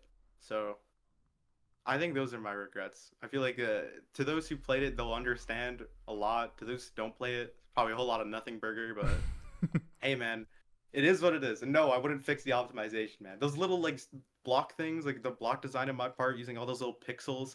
I'm sorry, man. It was 2 point. What am I supposed to do? I wasn't the smartest of the editor. There's like 50,000 blocks. I don't care. It is what it is. We live and let live. I wouldn't change it. Yeah. Well, I mean, at the end of the day, 95% of the community isn't going to beat the level. Oh yeah, I can't even beat that level. I like thought about beating it one day, but like bro, that level's hard. Like, damn. Mm. And I'll go back to actually. I asked you about your inspiration for Slaughterhouse, and I'll ask the same for Final Destination because I know I saw quite a few people asking about that. Ooh. My inspiration for Final Destination, is that what it is? Yeah. Oh God. So kind of Final Destination literally came from like the heart. I don't know. I feel like it's kind of obvious with like the level, but there was quite a bit of lore with it. So a lot of it has to do with my personal life. I ain't getting into that, but we'll talk about the GD aspect of it because it was interesting, and it all starts with the original 8 jumps of hell that has been deemed or whatever. Those jumps in Silent Club Sub. Yeah.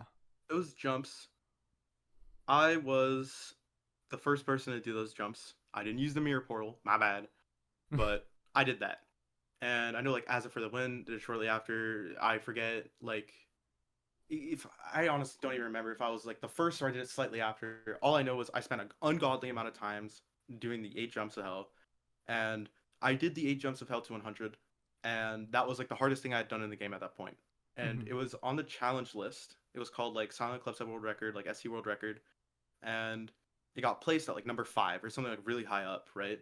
And the number one challenge at the time was D by Bo, and this is when Bo, the guy who made the Golden, owned the challenge list. Yeah. And he and the challenge community back then thought the idea that 8 jumps being that hard were kind of was stupid. Like they quite literally did not believe in like frame perfects being that hard. They're like, there's no way 8 jumps are that hard.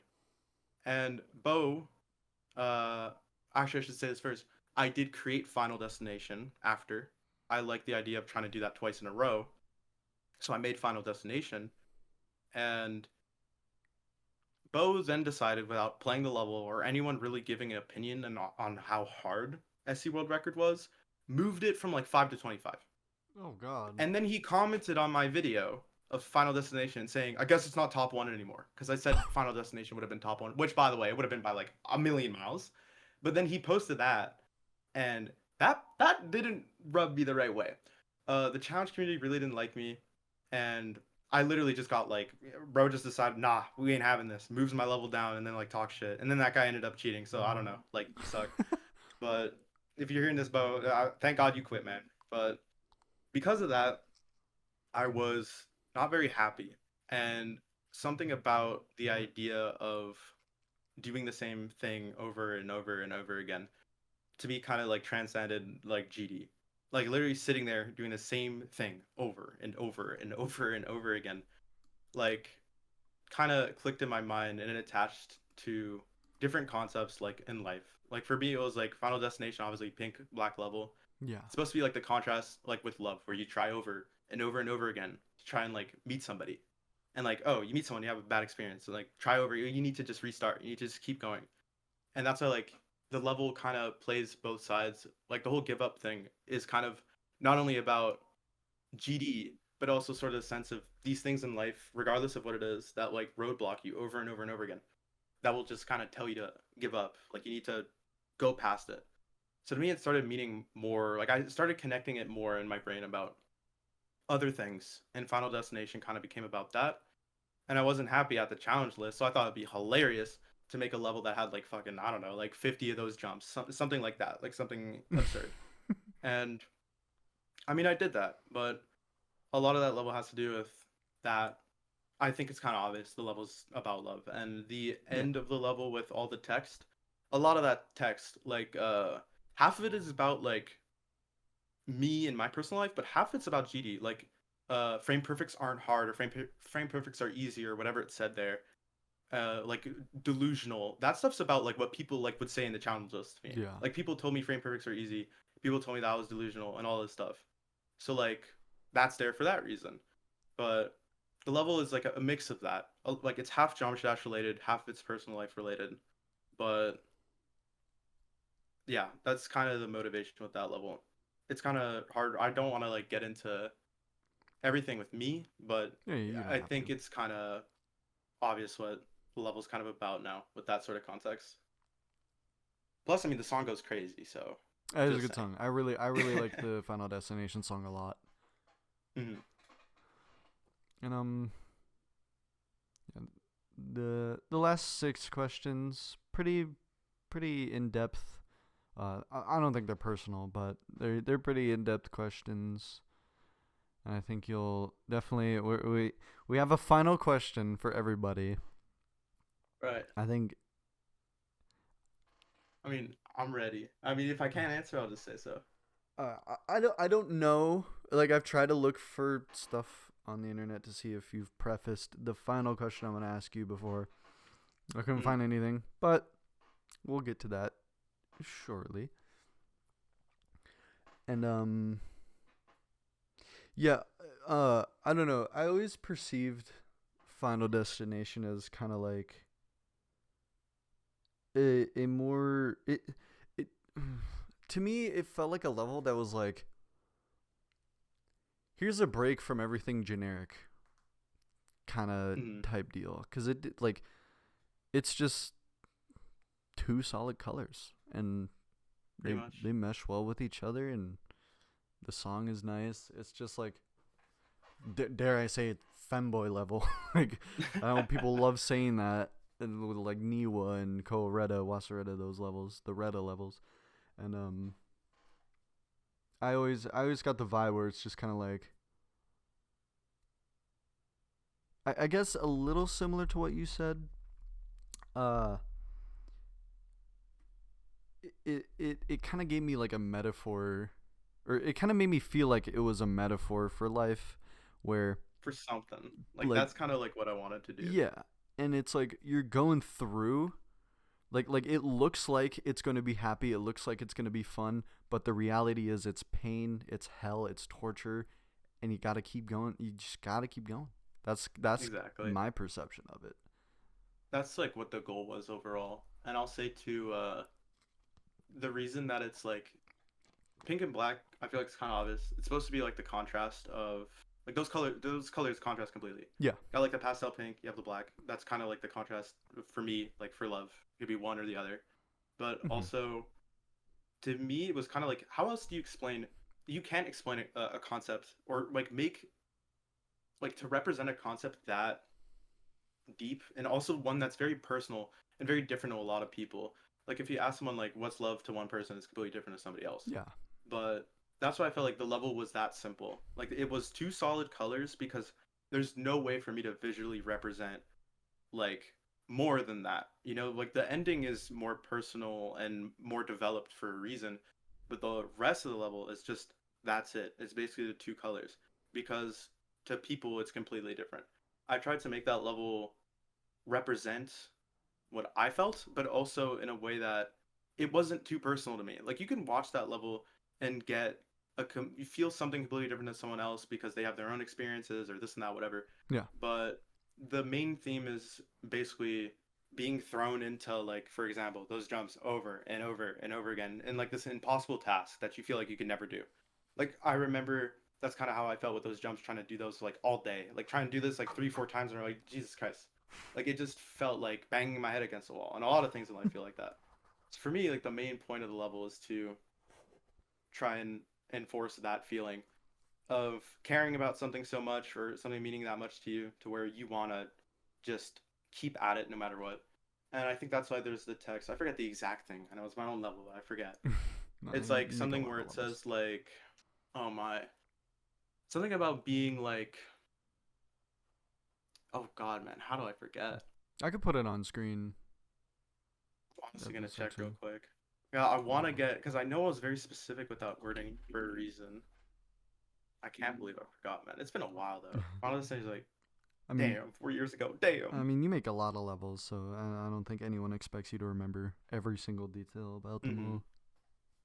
Yeah, but there was like, oh God, stuff like, yeah, nothing can hurt you, stuff like that. Like there's things written where it's like, what are you worth? Where there's a lot of like self doubt and things like facets like that in life, where like you're endlessly trying at a certain thing and you can't see like an end in sight. You don't know if it's like possible.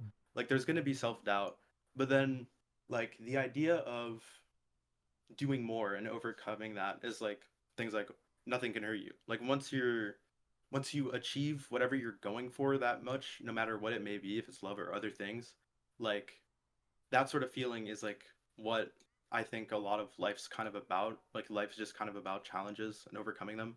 If it's Yeah. personal, if it's work, yada yada yada. But like I feel like I've made it very general because I want it to apply to a lot of things.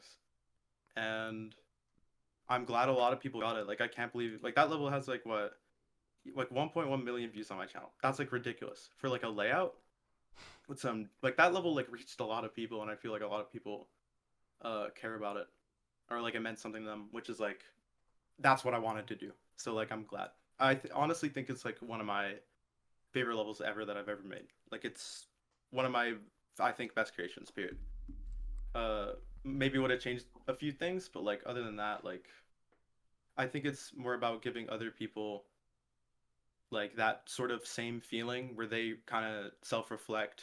Like people can relate in a million different ways to that if they try to get that connection. Because other people will watch that level or Geometry Dash levels or other forms of media, like even like music or movies, and they don't Yeah. feel anything. You know, like they don't connect with stuff like that. And I honestly feel like that's a big reason a lot of people. I felt like very half and half hated in this game. Like when I was very active, I felt like half the community liked me, half the community hated me because I felt like half the community understood and sort of like felt connected to what I made, and another half just kind of didn't, and it kind of just went over their heads. Which like, there's no problem with that, but I feel like that level especially, like some people just see it and they're like they don't see any value. They're just like it's just a layout, it's pink and black, like whatever, like who cares? Where other people they see it and it's like their eyes are just wide, like it just makes sense to them. Like Yeah. I don't know, it's kind of tough to explain, but I think I did a okay job. I mean, I did just say how I perceived the level, and I would say you did a pretty good job, Yeah. if Well then I if it win. is accurate. Woohoo! I also I want to did it. briefly mention you say half the community likes you, half the community hates you. I was I I've had a friend who thought the same, and I'm assuming there's probably more people out there. But I swear to God, I thought you were UFWM for a period of time. That's funny. I've known that guy for a while, like since like 2019. Yeah, he seems pretty chill. Mm, he's a Yeah, good guy. I don't know why. I just yeah, I don't. There's just something in my brain. I guess. Uh, Jesus Christ. What is it called? The freaking wave spam. I don't remember. Diamond Blade. Diamond Blade. Yes. I don't know why I Yeah, was about to say Diamond Dance. It's like that Sakupin Hell or nice Sakupin similar Circles names. thingy. Similar, yeah. But yeah, no. I just kind of mixed you two up a lot. I Mm. did the same with. Oh Jesus. I don't remember. I don't remember. I talked about it in a previous interview, but yeah. Um. Hmm. What is it? What is it? Which one? Which one? Which one? I don't know which one to ask. I don't know. These The questions are all choice is good. yours. These questions are all good. Here, I'll give you. You know, I usually play games with people in these interviews, and I couldn't come up with a good game. I was gonna come up with one where I would take a structure from an old impossible level, and have you guess what the old impossible level is. But there was Mm. just like, there was not as many iconic ones as I remember. It's hard to make iconic structuring. Yeah, and we'll play a game right now. 4, 7, 9, 10, or 17. I'm gonna go with 7. All right. What is your end goal for Geometry Dash? That's a very general question. Damn. Uh, I don't know. For me, it was always about creating and expressing myself. That's like it. I mean, like I've had my stints with like being a player and stuff like that. I mean, like, hey, I'm gonna have to deal with Death Corridor. I think Death Corridor honestly is like the end goal for me at this point because I've kind of wrapped up my creating career completely.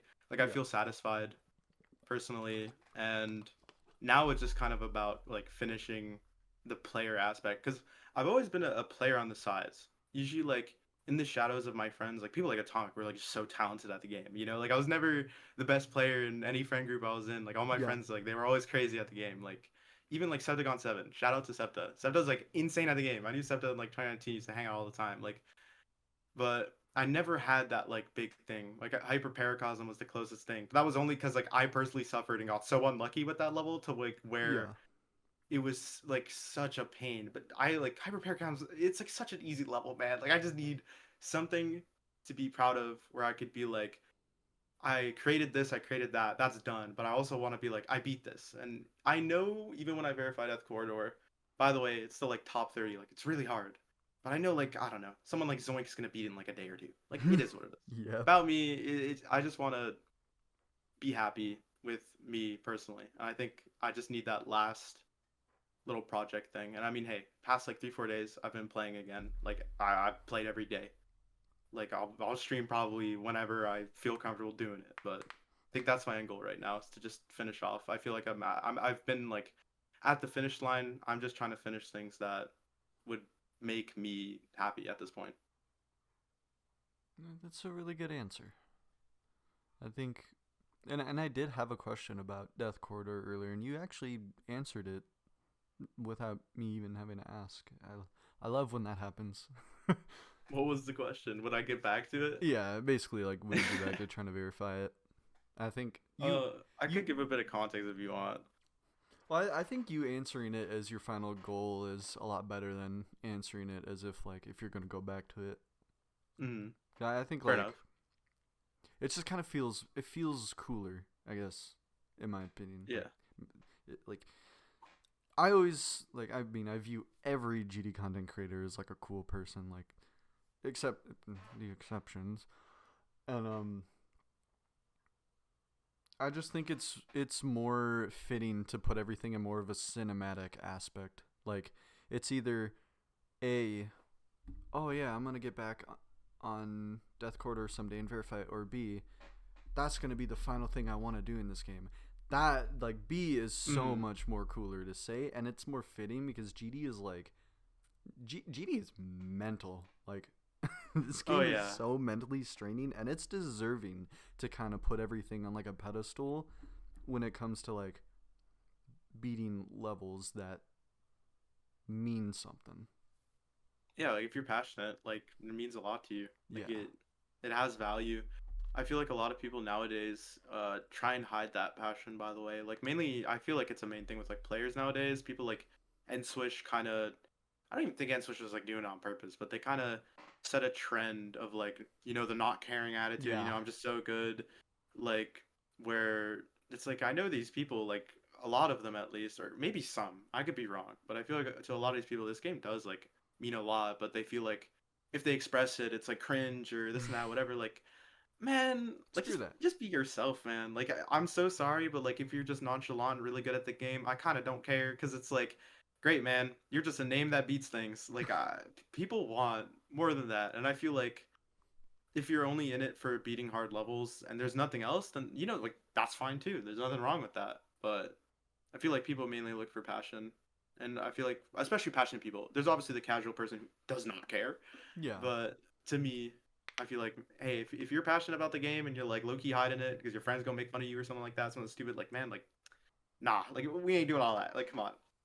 Like, Just show it. I feel like, especially now, like, you used to be like a huge loser for being into like video games way back when, right? Like being like even as a kid, it's like, oh, like people did not view video games in the way that they do now, where people are very like it's a valid hobby. People like, oh, you spent like I don't know 10,000 hours on that game, like oh cool, like people used to not, you would say that back then, and people would throw you in like a mental institution. Like it's different times, man.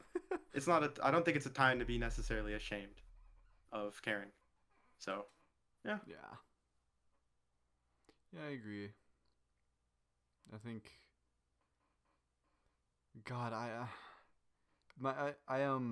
have a Steam account. My Steam account is like younger than a lot of my friends' Steam accounts, and we calculated the hours on it, and Jesus Christ, Oh yeah, no, I it's by so the much way, I work. think I have on my main Steam account, I have like 8.6K hours or something like that in Geometry Dash. Like Oh God, yeah, mine's I'm sure half I'm that. sure a lot of those are probably like idle, but like I've played this game for a long ass time. Like yeah, I'm not gonna pretend to not care. Yeah. Um. You know what? We'll keep playing the game. 4, 9, 10, or 17. Let's go with 17. We'll take the biggest Ooh. one. What is your least and most favorite level in the entire game? Oh, jeez.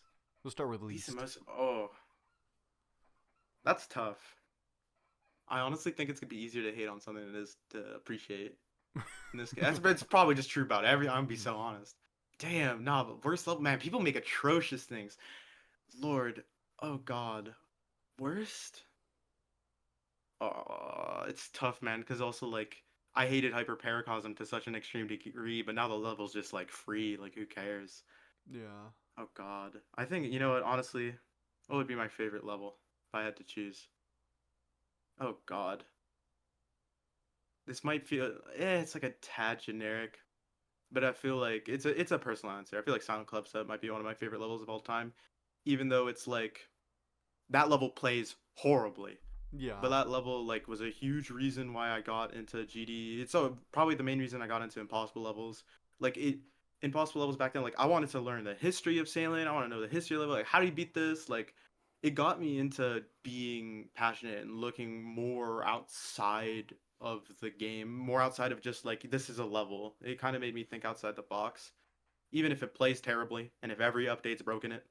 I feel like it just represents such a big part of what I ended up doing. Yeah. So I think even though there's like millions of levels better than it, like objectively, I'm gonna take that. And if you're watching this for whatever reason, thank you. It, oh my God, at least favorite. I don't know if I can be able to say for least favorite. I will point out though, I do agree. Um Silent Clipstep is a pillar in this Oh game. yeah, 1,000,000%. And I like we would do these Mount Rushmore games with a couple people. Like who would you put on the Mount Rushmore in the GD community? But if I were to do levels, I would definitely put Silent Clipstep up there. Like mm, it is super iconic. It's more iconic than Silent Club. I true. created that. Although I think I found my answer for one of my least favorites, and I'll say one of because I don't think I could objectively ever say like number one in either category. But one of my Yeah. least favorite levels ever. Gotta go to Avernus. I know Diamond had a lot of fun. He said the level's overhated, whatever. I hate everything that level stands for. Like they made a whole alter ego alt about like Pac Windfish. Like that's an alt account, man. Like they did not care about that level so bad. They made a whole personality to just like kind of just be rage bait around how bad that level was. Like everything about it. The horrible hitboxes, the fact that it's like there's nothing special about that level. It's like apparently related to the golden. I don't know about all that. Like it just kind of it's just so inconsistent. There's so many bad things about that level that I don't like. And hey man, if the top players listening are like that level actually plays pretty good, like that's all right. I just hate everything it stands for. That level was so bad, and that thing got like rated. I remember when that level got rated. It's like though everyone who made like demons is like they could have rated anything else, but nah, they put Avernus up there. Like, god damn. I will say though, like it's a level in a game, but god damn, everything it stood for I disliked, and a lot of the people who worked on it, by the way, like decorators or like stuff like that, like Yeah. no hate. The level low key like the level don't look bad. Don't get me wrong uh, but geez, everything else about it is just nah. I just can't. It just feels like an industry plant. Uh, It's the biggest like plant ever of like why it's do I even oh my exist? god, And, like it's Jesus, we how got the does Pillsbury Doughboy at the end of the level. Like, are we kidding me? Like, oh bro, like I that too. Stuff like that just made me so mad. It's like why are you trying to? It's like, oh, get it? We're so unserious, but we're the hardest level in the game. Like, like man, like just pick a lane. I just can't. Like that also, I think I'll throw this in the category. You know what? Why not? I really dislike levels that are named stupid things for no reason, and they're extreme demons that are like on the list. Like I'm all cool with I named my level something dumb. Like okay, like I get it, it's silly. Why are you putting on Pointer Crate, man? Like I don't get it. Like why do you gotta be number 25 on the list and be named something stupid? Like it kind of just makes me feel like you don't care, and people like me who care so much, it kind of is just like it feels like you're propping up a billboard more than anything. Which I know I don't want to name anybody, but I know that there's creators who are talented, who name their levels stupid things, who are like actually passionate. They're creative. They make good things. why are you just throwing everything under the bus at the finish line?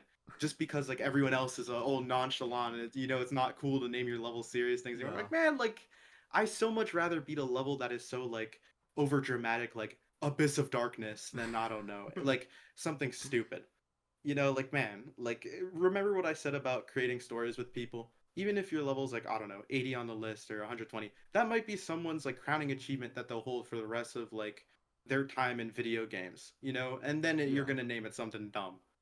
Like, think about that. Like, I feel like it just drives away a lot of people and just encourages like the nonchalant, not caring thing in like a game that's filled with so much passion. Like, and the people making it are usually very passionate too. Like, to me, it just makes no sense.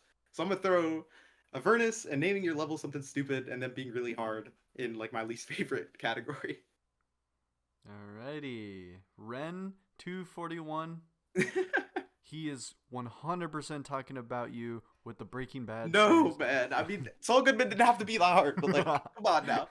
I am throwing you under the bus. As Ben soon ain't as even a bad guy. like Like, as soon as you said like number 25, I'm like, "Oh my god, please don't say Saul Goodman." I'm just like, there's also, I was honestly not even thinking about Ren, but he also does fall in that category. He's a really talented creator too. Just like, Yeah. I don't think he cared that much. I think that man just live, laugh, loving. Like, like, whatever. Limbo It's but chill. ooh woo, I guess. I think that's the first thing that came to mind. I'm gonna be honest. like, that like that man, like you want me to click on that? Like, bro, like I just can't. Like, I can't bring my like I barely care about the game. You gonna make me click on that? I ain't doing that. like, no, like you're just whatever, man. Don't judge a book by its cover. People say, man, I'm judging the book by its cover instantly. I can't enjoy the book because it's named something stupid. no, Like, I I don't know, a little tangent, but I feel like I have to disagree. I don't know. I don't it's know. fine. I'm just a silly guy, so I It's love chill, man. silliness. So That's my take. I get people are chill there, and hey, like it's a game. I will yeah, always be like, just do if it brings you joy and whimsy and happiness, go for it. I'm gonna think it's low key dumb, but like, who cares, man? and that's another thing I really like is that Pointer Crate and everything community made is not official. So anything on there, it's like it's not like this is gonna be seen by tens of millions of people. It's probably only gonna be seen by a couple million, Mm-hmm. which is But it's also nice. like, I don't know. Imagine if Slaughterhouse was named something like that, man. Like all the aura gone. Like nobody. Mango There's no Funk way that level House. would be that popular. Yeah, like there's no way. Have you seen that level? Which one? Mango Funk House. No, I've seen a lot of Slaughterhouse videos. I'm honestly it's, glad. I it's probably will after this though. it's number one on the brain rot tier list, or Oh my not tier list, god. the brain rot demon list. I don't know why I said tier list. And I'll give it a check after. I might leave a comment. If not, hey man, my I'm friend, probably disappointed. That's probably all. yo, shout out to God tier. I don't know if you know who God tier is. He made the brain rot I do demon not, list. but He I approve of fun and whimsy, so Yeah, go it crazy. is very funny. I like shouting people. One of my friends, Takane. I brought his name up in the Nepesta interview, and he was like in my DMs, like, dude, I just realized Nepesta knows me now. He doesn't know me, but like he knows my name, and I'm like, maybe I'll shout out a small person that I know in front of these people because I don't know. I mean, Apparently, it's so cool how it means something to them, but like to me, it's like I view a lot of the people we've interviewed on the same level because it's like people are people. people are people. I Like, mean, like there's nothing special about me, but I view something special about all the guests and the people we've interviewed, like you and Nepesta, Doggie, like everyone, I'm gonna because say, you guys are awesome. nah. It's just I that's something I've grappled with a lot, and I'll say is the main reason that I was never very keen about showing my personality and all that stuff on the internet was just because like I don't think I'm anything close to special. I just think I'm a normal person, and I And think yeah, I remember as a kid too, growing up, I had like a lot of idols in this game, and I got to meet them all and learn that they're all also just normal people, and then that just kind of like washed away. But I feel like it's something you kind of have to experience if it's you getting really popular or you meeting like an idol of yours. Like you realize like man, people are just people. Like everyone's yeah. just someone. Like there's no real difference. And I love. I don't know. I guess I'm also like, I love people. So like, I guess everyone is special to me. and I just Right? view I mean, myself everyone as brings just a something guy. different to the table. Yeah. Um. Hmm. I'm debating on whether we play the game because there is a question here that would be really, really good to end off on. Honestly, if it's good to end off on, then do that one last or second last or whatever the order will be. Hmm. Actually, the special question is going to be the last one technically, so we'll Mm. we'll continue to play the game. Okay, okay. 4, 9, or 10. 9. What is your favorite project that you've worked on? Oof. That's so hard to say. Oh Lord. Favorite project I worked on. Does that mean like collabs or like everything I've ever made? We'll make it easier. Collabs, mega collabs that you've started. I've started. Yeah. Oh Lord, I don't have many mega collabs. I guess. Hmm. I think 2.1 Slaughterhouse for like a collab was really good. Grief was also really nice, but Grief was kind of more easy to follow because it was like a remake of the old level where the new Slaughterhouse was completely different. And I'm funny enough, like I quit building that level halfway through because I ran out of ideas, and then my friend convinced me to make a collab, and then like I got people who were also like my friends but also passionate to work on it. Like there was a Yeah. lot of coincidence and moving parts with 2.1 Slaughterhouse. Might be a generic answer, but a lot of things went into it, so it's gonna be that. Sweet. Mm. Yeah, I'm gonna leave the good question after. So there's 4 and then there's 10. Should I'm I? gonna leave. I'm gonna leave. I want 4 to be the last one, so I'm gonna take 10. Oh, you just know that that's the question, don't you? uh, Some intuition. Number 10. How do you feel about the current state of the GD community? Oh Lord. Oh, I'm gonna keep this short. GD community. Okay, this community is always like has always been infighting since the dawn of time. I know people are very nostalgic about old GD, including myself, but like there was always infighting. The only Mm-hmm. difference was there was less people to infight with and a lot less places to infight with, mainly GD Twitter. Like when that didn't exist, man, it was like sunshine and rainbows, but people would be leaving like the most like egregious things in comment sections on GD levels. Like there was always something. Yeah. But the community now, man, it's in a rough spot, I'd say. I feel like there's so much to do in this game and so much to offer, but again, there's so much infighting. There's so many like a lot of people are so strong about their opinions and so close-minded about so many things. And it like roadblocks us out of so much. If it's like again, CBF or stuff like that, just mods, things to improve this game. Like I think the biggest thing is people not being able to let go that like original GD and like Rob Top, he ain't perfect. Like he make mistakes. Like things can be better and like Yeah. change should be like accepted and not like so unbelievably controversial. And stuff like I don't know how important the list is, how important levels being rated are. Like I feel like there's so many things that people make important in their heads that just isn't. Like this is a game, you're supposed to have fun. Do what makes you happy. And I don't think it should be that much different than that. And like Lord forbid somebody else have fun. You don't have to go try ruin their fun and call their levels bad, say they're a bad player, like ego people. Like there's so much like I don't know. There's a lot of hate in this community, but I feel like a lot of it is self-hatred that people project onto others or other things or other projects or just like rage baiting. All this like it's just so like man, this is I want to contextualize. This is a single player game. Whatever you do in the single player game literally affects nobody. Like that is just the truth. The most impact anyone has to do with like if somehow you convince RobTop to do something or you upload a level and it gets rated, and even then like oh I don't like this level, I don't have to care. Like I don't care about levels Right? I don't care about. Like what? Like it doesn't have to be the end of the world to me. Like I just talked about how much I dislike Avernus, but Avernus is a level, and like now like what, it's not number one, people don't really care. Like who really, it doesn't mean that much. Like you can dislike the ideas and the things that people stand for, I think is the only real valid criticisms that people should be giving out.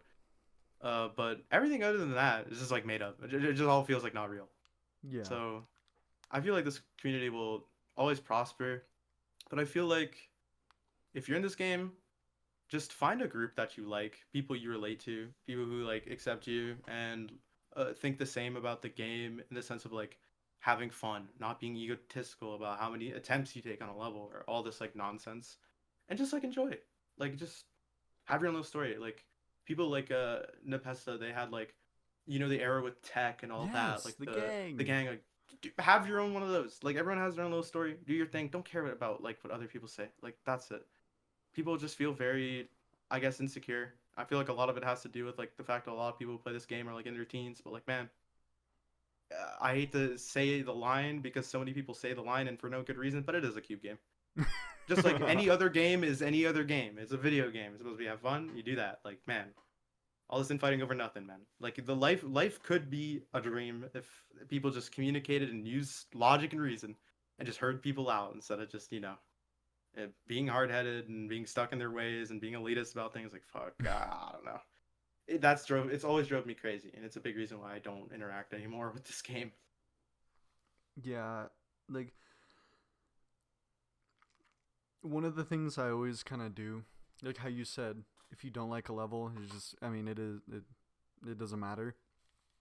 I And like, dislike it doesn't mean you gotta go like post a yeah, broadcast about it. Like you know what I mean? Like screaming from the rooftops. Like yeah, geez.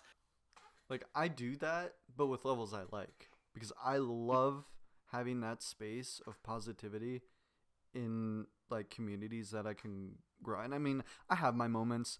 I was crashing out on someone that joined our Discord and was trying to get me to like be more clashing in opinions to kind of like make the interviews more heated for their own entertainment. I'm like, okay, they're just a narcissist. Get out of my server. It's there's always gonna be moments. I'm sure I've had my moments where I've done like stupid things or said stupid things, but Yeah, and I just be normal. yeah, I mean, uh, I feel like having your moments makes you more human. No one's perfect. Oh yeah, no one's perfect. That's the beauty of being human. No, it's what makes us what we are. Yeah.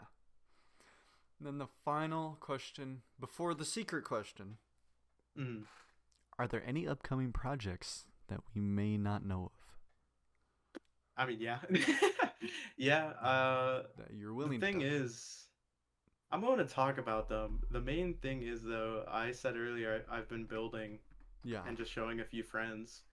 The main thing is, if anything more of that will ever come. I mean, again, I don't know. I guess this is a decent comparison. I feel like I'll compare to like being an artist. I feel like an artist who made like some really good albums, and now I feel like anything I release got to be really good, or else like like people have expectations of me now. I used to create. I had no expectations. I just made things because I felt like it, and Yeah. now I feel like there's expectations with the projects I do. Like, oh, it's got to be a top one, or oh, it's got to like be this new trend, like all this, that, and whatever. And to me, it's like I just kind of create for fun. That's kind of always what I've done, but especially with wrapping up the story with Slaughterhouse and all these things, it's like I don't have any big grandiose projects with these huge long histories that you can really dive into, and I don't really have that. So I have things that I've been working on, but if I'll ever release them, I don't know. There's a chance. There has been. I'll say this. I have wanted to make a level that's kind of like a minus world, like I have the Blade series or whatever. I've always wanted to make another really like chaotic layout level with like Yeah. some 2.2 stuff, but even then, I don't know if I'd feel comfortable like releasing it. I'm like the most I feel like I'd do nowadays is like post a video about it and then not post it to the servers, because I feel like whenever I do something like that, I just make for fun. Like I Slaughterhouse and stuff like that. There's a lot of history to it, so it's different. But like with stuff like that, like Minus World or whatever, I feel like a lot of people care more about it than I do. Like I'll make something for fun, and then people are just like so overcritical and be like, "Oh my god, like people like this Ice Cape guy. Like, geez, like this is just anyone could make this." It's like, man, like, oh my god, like stuff like that just kind of gets on my nerves because I straight up don't have to post anything. That's what I've done for the past 2 years. Like, I don't have to make any more levels, and I can make more levels and just not show anyone. Like, it doesn't matter to me. Like, I don't need validation. I don't need Yeah. people to do this and that, whatever. So I am making things. Just I don't know if anyone will ever really get to see it, and I don't really care. I feel kind of bad for those who want to see it, but I also feel like I might let people down. I might disappoint people with what I make. And there's just a lot of this like external pressure that I guess doesn't really exist even. Like it's just stuff that like I feel, but it's kind of pushed me away. So I don't know. Maybe one day. I will never say to count me out. I mean, I'll probably always participate in some collab if I think a level's really cool. But Yeah. if there will be any big like project from me ever again, I don't know. I don't think so. But who knows? Time will tell. I don't know the future. Well, I do think with creating stuff, like you compared it to like an artist that is like gonna make like they have to top their previous album, Hmm. and that kind of made me think about do you know who Linkin Park is? Yes, I do. They every single time they make an album, the one thing, because I watch a lot of their like interviews, I watch a lot of their like underground like recordings and how they talk about their creative process.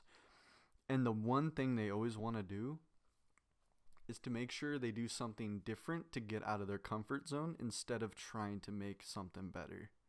Hmm. And they did so their first album, everybody knows it, Hybrid Theory. Uh,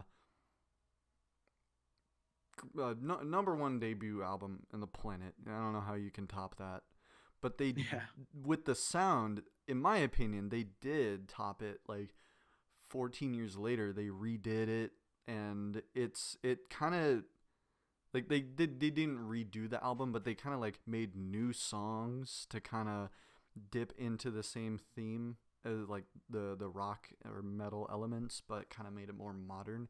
And that's kind of like those two albums kind of like mm, is a to me, because like I know Linkin Park, to me it feels like a metaphor that relates to like Slaughterhouse and Grief. It's like Hmm. Slaughterhouse was the original, the 2.1, and Grief was the revamp of an old version of a different level named Slaughterhouse.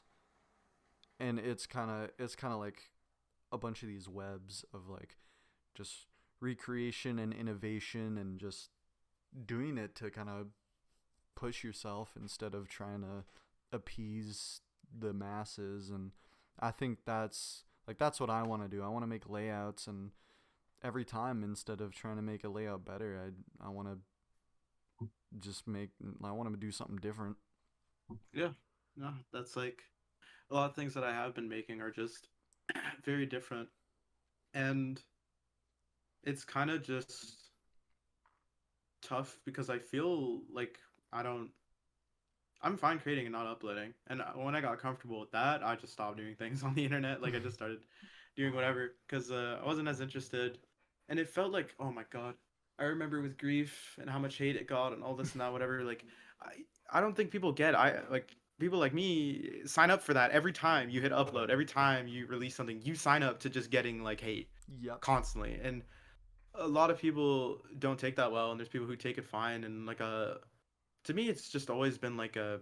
I've described a lot about how much like goes into usually the things that I've made, and then to just see stuff like grief is red and it's like red top one, you know, Red make bad. something that isn't red top one icedcave, and it's like, man, just look at my level discography. Like, man, there's so many levels I made. I made like a couple red levels. Like, we Make need to it chill. pink.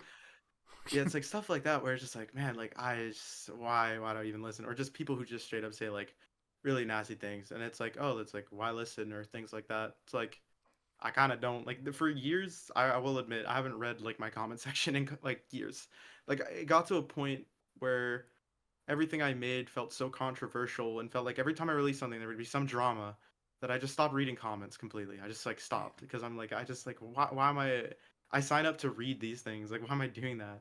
But then I just thought about it. I'm like, why do I sign up to even like why am I doing this? Like what? Like I'm posting this for what reason? Like damn, like I don't really care about the views or the money or yada yada yada. I like making people happy, Yeah. but also I kind of don't like getting everything I make needs to be a drama. And I know Grief's gonna get verified, and then there's gonna be a bunch of drama, and I'm gonna have to deal with that. Like I've been dealing with this for years, and this goes for other creators too. Like this applies to everyone. Like Riot, I'll say Riot dealt with this too, and I felt like that really did something. Like it made me put everything in perspective when Acheron got like showcased. and people Yeah. were really hating on it when it first got showcased. I feel like everyone hates on the new thing when it comes out initially. People hated Acheron. People were like, "Oh, you made it great. It's boring. Like, what is this? Like, this is innovate."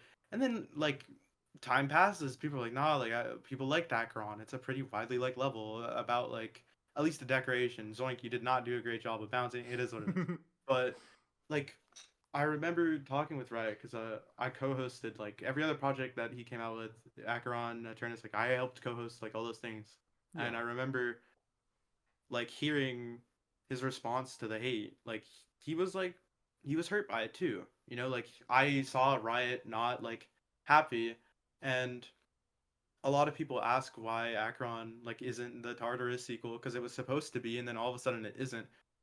Acheron stopped being the Tartarus sequel because of all the hate that Riot got, and then in a moment he was like, "It's not the sequel anymore," and that's why people are like, "It's a sequel, but not the sequel." That's quite literally because of the backlash and the things he heard. Like that guy is an adult with a job and a life, and he like randomly comes back because he wants to make something because he's passionate, and then he signs up to like getting like dunked on by like 30 different children like constantly all the time. It's like, dude, like nobody enjoys that, even if it passes. And I feel like that's the biggest thing with specifically Jump Dash. I don't understand. The new thing comes out, everyone hates it for a while. And then you get the validation. I dealt with that. Everyone hated Grief, and now people are so excited for Grief to come out. Like I was hearing the most horrendous things ever about that level. People were saying like, "Oh, you're just redoing the same thing over and over again. Oh, another boring. Like all this gameplay sucks." Like, and now people are like, "Dude, the history of like, yeah, like now you appreciate it, but like when it came out, like I had to hear about this for months. Like that doesn't go away. Like it can you get used to it, but like it's not nice being used to something like that, Yeah. especially when you do it for you. It's different if you're doing it for other reasons, but like when you do it for yourself and it means something to you, to just kind of get that, just it will naturally push anyone away. And I felt like when I saw Riot's reaction to that, it kind of like made me realize because like Riot was like a he's a legend, and I remember looking up to him a lot in 1.9, and then I Yeah. got to meet him, cool guy, normal person, like he's just like everyone else. And I noticed like even Riot can feel that way about like the things he hosts or creates or like brings into this game, and I'm like, damn, like that guy's like a Riot's like a legend. I don't think anyone can ever like talk bad about him like that. And it put everything into context for me. And maybe this puts it into context for other people who are creating now. So I don't know. It's rough. TLDR, everybody, start respecting us. Just don't be let it simmer, you know? Like damn, like Yeah. don't see something like maybe you watch it a couple maybe wait a week. I don't know. People will never change. Yeah. But I eh.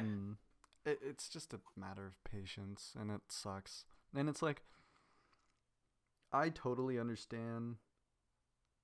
Like I know a lot of people that I talk to about Tidal Wave. They're like, initially it was just like when it first came out, but then over time, I think it's because we kept getting these bad levels. Like, I'm forever gonna hate Amethyst. I'm forever gonna not really like Nullscapes. I love Yeah, Robot, no, me but neither. and then Dude, the whole CBF thing too put the worst taste in my mouth. Just like, oh my god, you made a level that's like top three, and you're like, whatever, man. Like, I get it. You don't understand. You're gonna tell everyone, and then you're gonna insult them too. Like, bro, like, oh, whatever. I'm not uh gonna get into it. yeah, let's I know what you mean. leave that dust on that book. Mm. But yeah, no, it's my hatred for not actually, yeah, my hatred for Amethyst is immortalized, and I feel like a lot of people relate to that because it is just like corporate, like what Zoink said, corporation slop. It is an industry plant, and it's so weird how the unofficial and the official sequel, well, quote unquote sequels, whatever, to the Golden are just it's just industry plants. Yeah, nah. Like, nothing's good come from it, man. Like, it's Oh, crazy. the Golden was the peak of those three, and that's kind of sad. Yeah, nah. It's. I mean, the golden's a pretty good level. I can't take that away from Bo. That's a pretty good level. Well, yeah, yeah. Hey, man. I don't know. I don't know how Everyone's to vote. entitled to their opinion. I need to beat it. I need to beat it first. Fair That's enough. what I should do. I should not doing it because I'm not beating Amethyst. Tidal Wave I could. I mean I've done I insane runs believer. on it. But You know what? I'll say quick. What I liked about Tidal Wave, because I'll be honest, I wasn't a huge fan of like the decoration. I think the song carried the level really far, and I also think that it was Zoink verifying it was actually really good because Zoink, up until that extent, I wasn't a huge fan of Zoink because he wasn't. I didn't view him as very passionate. He kind of had that nonchalant personality.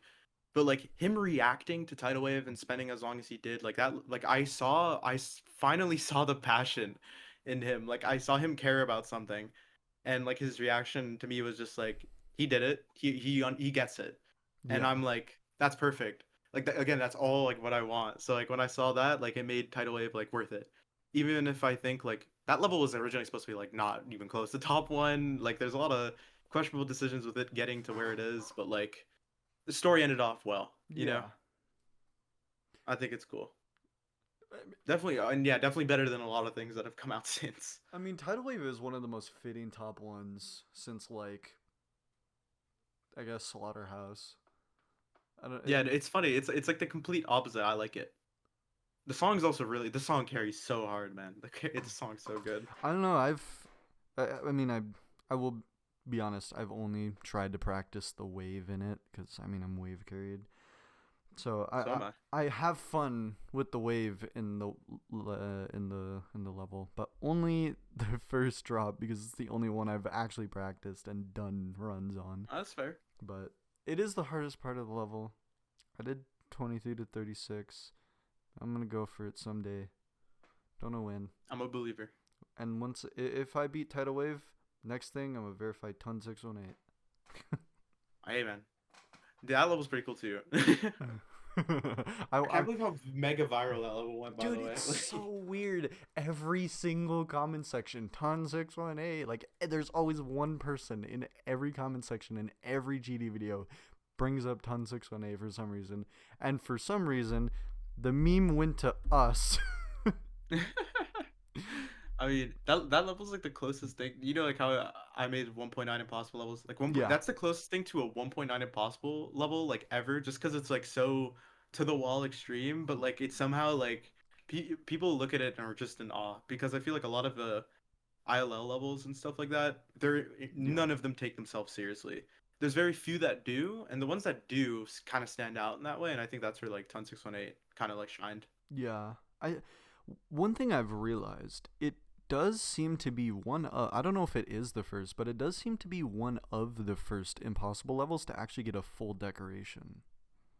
Oh As yeah, far as dude, I'm I aware. remember the guy that was decorating that pooch. He was like showing me that he was decorating that, and I'm like, I remember even I thought like it's kind of a waste of how insane this decoration is to decorate this of all things, but like he was passionate about it. He did it, and like damn, like he did a really good job. Yeah, So like, I think it was well worth it.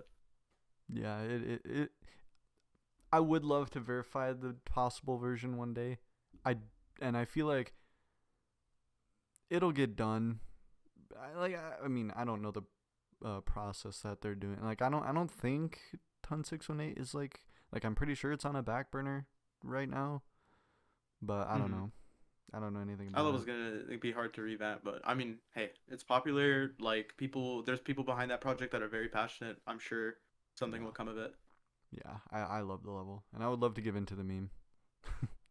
for sure. I'm all But for it.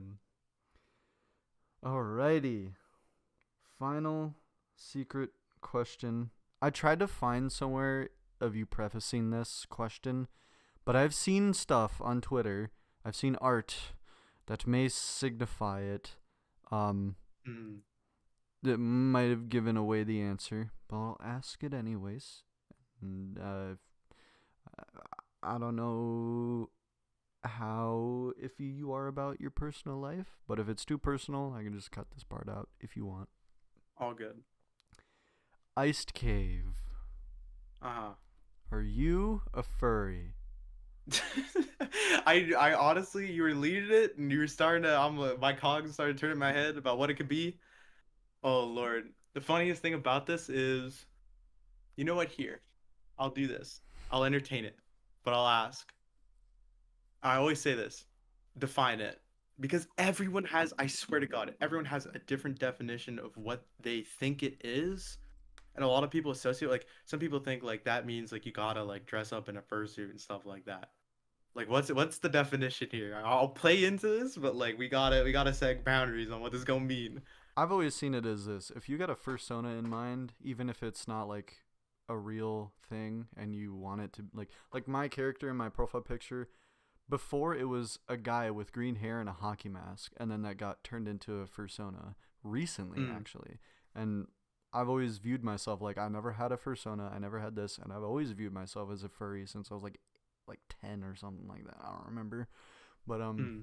basically, if you just have a fursona in mind that you actually like and keep, that's what I would say is a furry. By that, okay, well, I'll say first, I have my bunny thing that I've retweeted, that Fish made. He made like a custom design out of my, like he made a character out of my icon, and I thought that was really cool. Yeah. And like ever since, like there's been more art of that, and there's also been like even the Final Destination character that Oh, I've Angel seen has that. made. Like that stuff is like so cool to me. Like I really like it. So I guess maybe I don't know. Like it really depends on what people's definition is. But I look at art like that like personifies, if it's like, I don't know, my buddy or a level I made or something like that. I think that's awesome because like, I mean, like how do you not find that cool? Like is that not flattering? Like someone made Oh, that and it's like bringing it to life. oh yeah. I thought Like it like I was like starstruck. Do you know Aramax? no, that or my memory is terrible. I'm not sure. Oh, well, they make thumbnails. They make Zoink's thumbnails like with his Oh, fursona in okay. them. He just Oh, yeah, offered. those are sick. Yeah, he just Yeah, straight wait, up those offered. are cool. And it was like I was so happy he made thumbnails for us for like live streams, and I'm like it was like I was, oh my god, I was like a kid in a candy store. Like it was so awesome. mm, yeah, no, like I agree. Like I saw the art that was made, like they brought my buddy to life. I was like, that's like, I don't know. If you don't find that cool, I feel like you got no soul. Like, come on now. Like someone made you like a character, like that's awesome. I It don't is know. awesome. So that's why like I've always like intentionally ghosted the question because one, it's funny. Two, what that means completely depends on who you ask. You know what I Yeah. mean? But I think that stuff's cool. That stuff's cool. I mean, I always liked like now I'm getting into like the semantic whatever, man. It is what it is. Like I grew up, I remember seeing like Pokemon. I thought Pokemon was cool. Like Lucario was my favorite Pokemon. I played Same. Pokemon games. Like is thinking Pokemon cool make you furry? Like I don't know. Like maybe by someone's definition it might. Like if it has to do with getting a fursuit, I don't know about all that. I don't think I'd do that. So I wouldn't do that either. I don't think so. I think then I'm gonna say the comments can disagree with me. Whatever. I'm gonna say no, but like I don't whatever, man. That my answer's out there. Make of it what you will. I'm gonna just say no till the end of time, no matter what. Up to But interpretation. but I will not complain if anyone makes more art of the bunny character. I'm just saying, just throwing it out there. I would not be mad. I'm gonna retweet it. Just saying. Just I hope you got the answer that you were looking for. Well, you could have said yes or no, or you could have abstained. Either way, we're gonna clickbait it, thumbnail, yada. 20 Oh 100 my god, I'm clips. imagining the profile picture and are you a furry? Oh my god. Nah, man. Whatever. If it is, it is. It'll be what it'll be. Okay? Like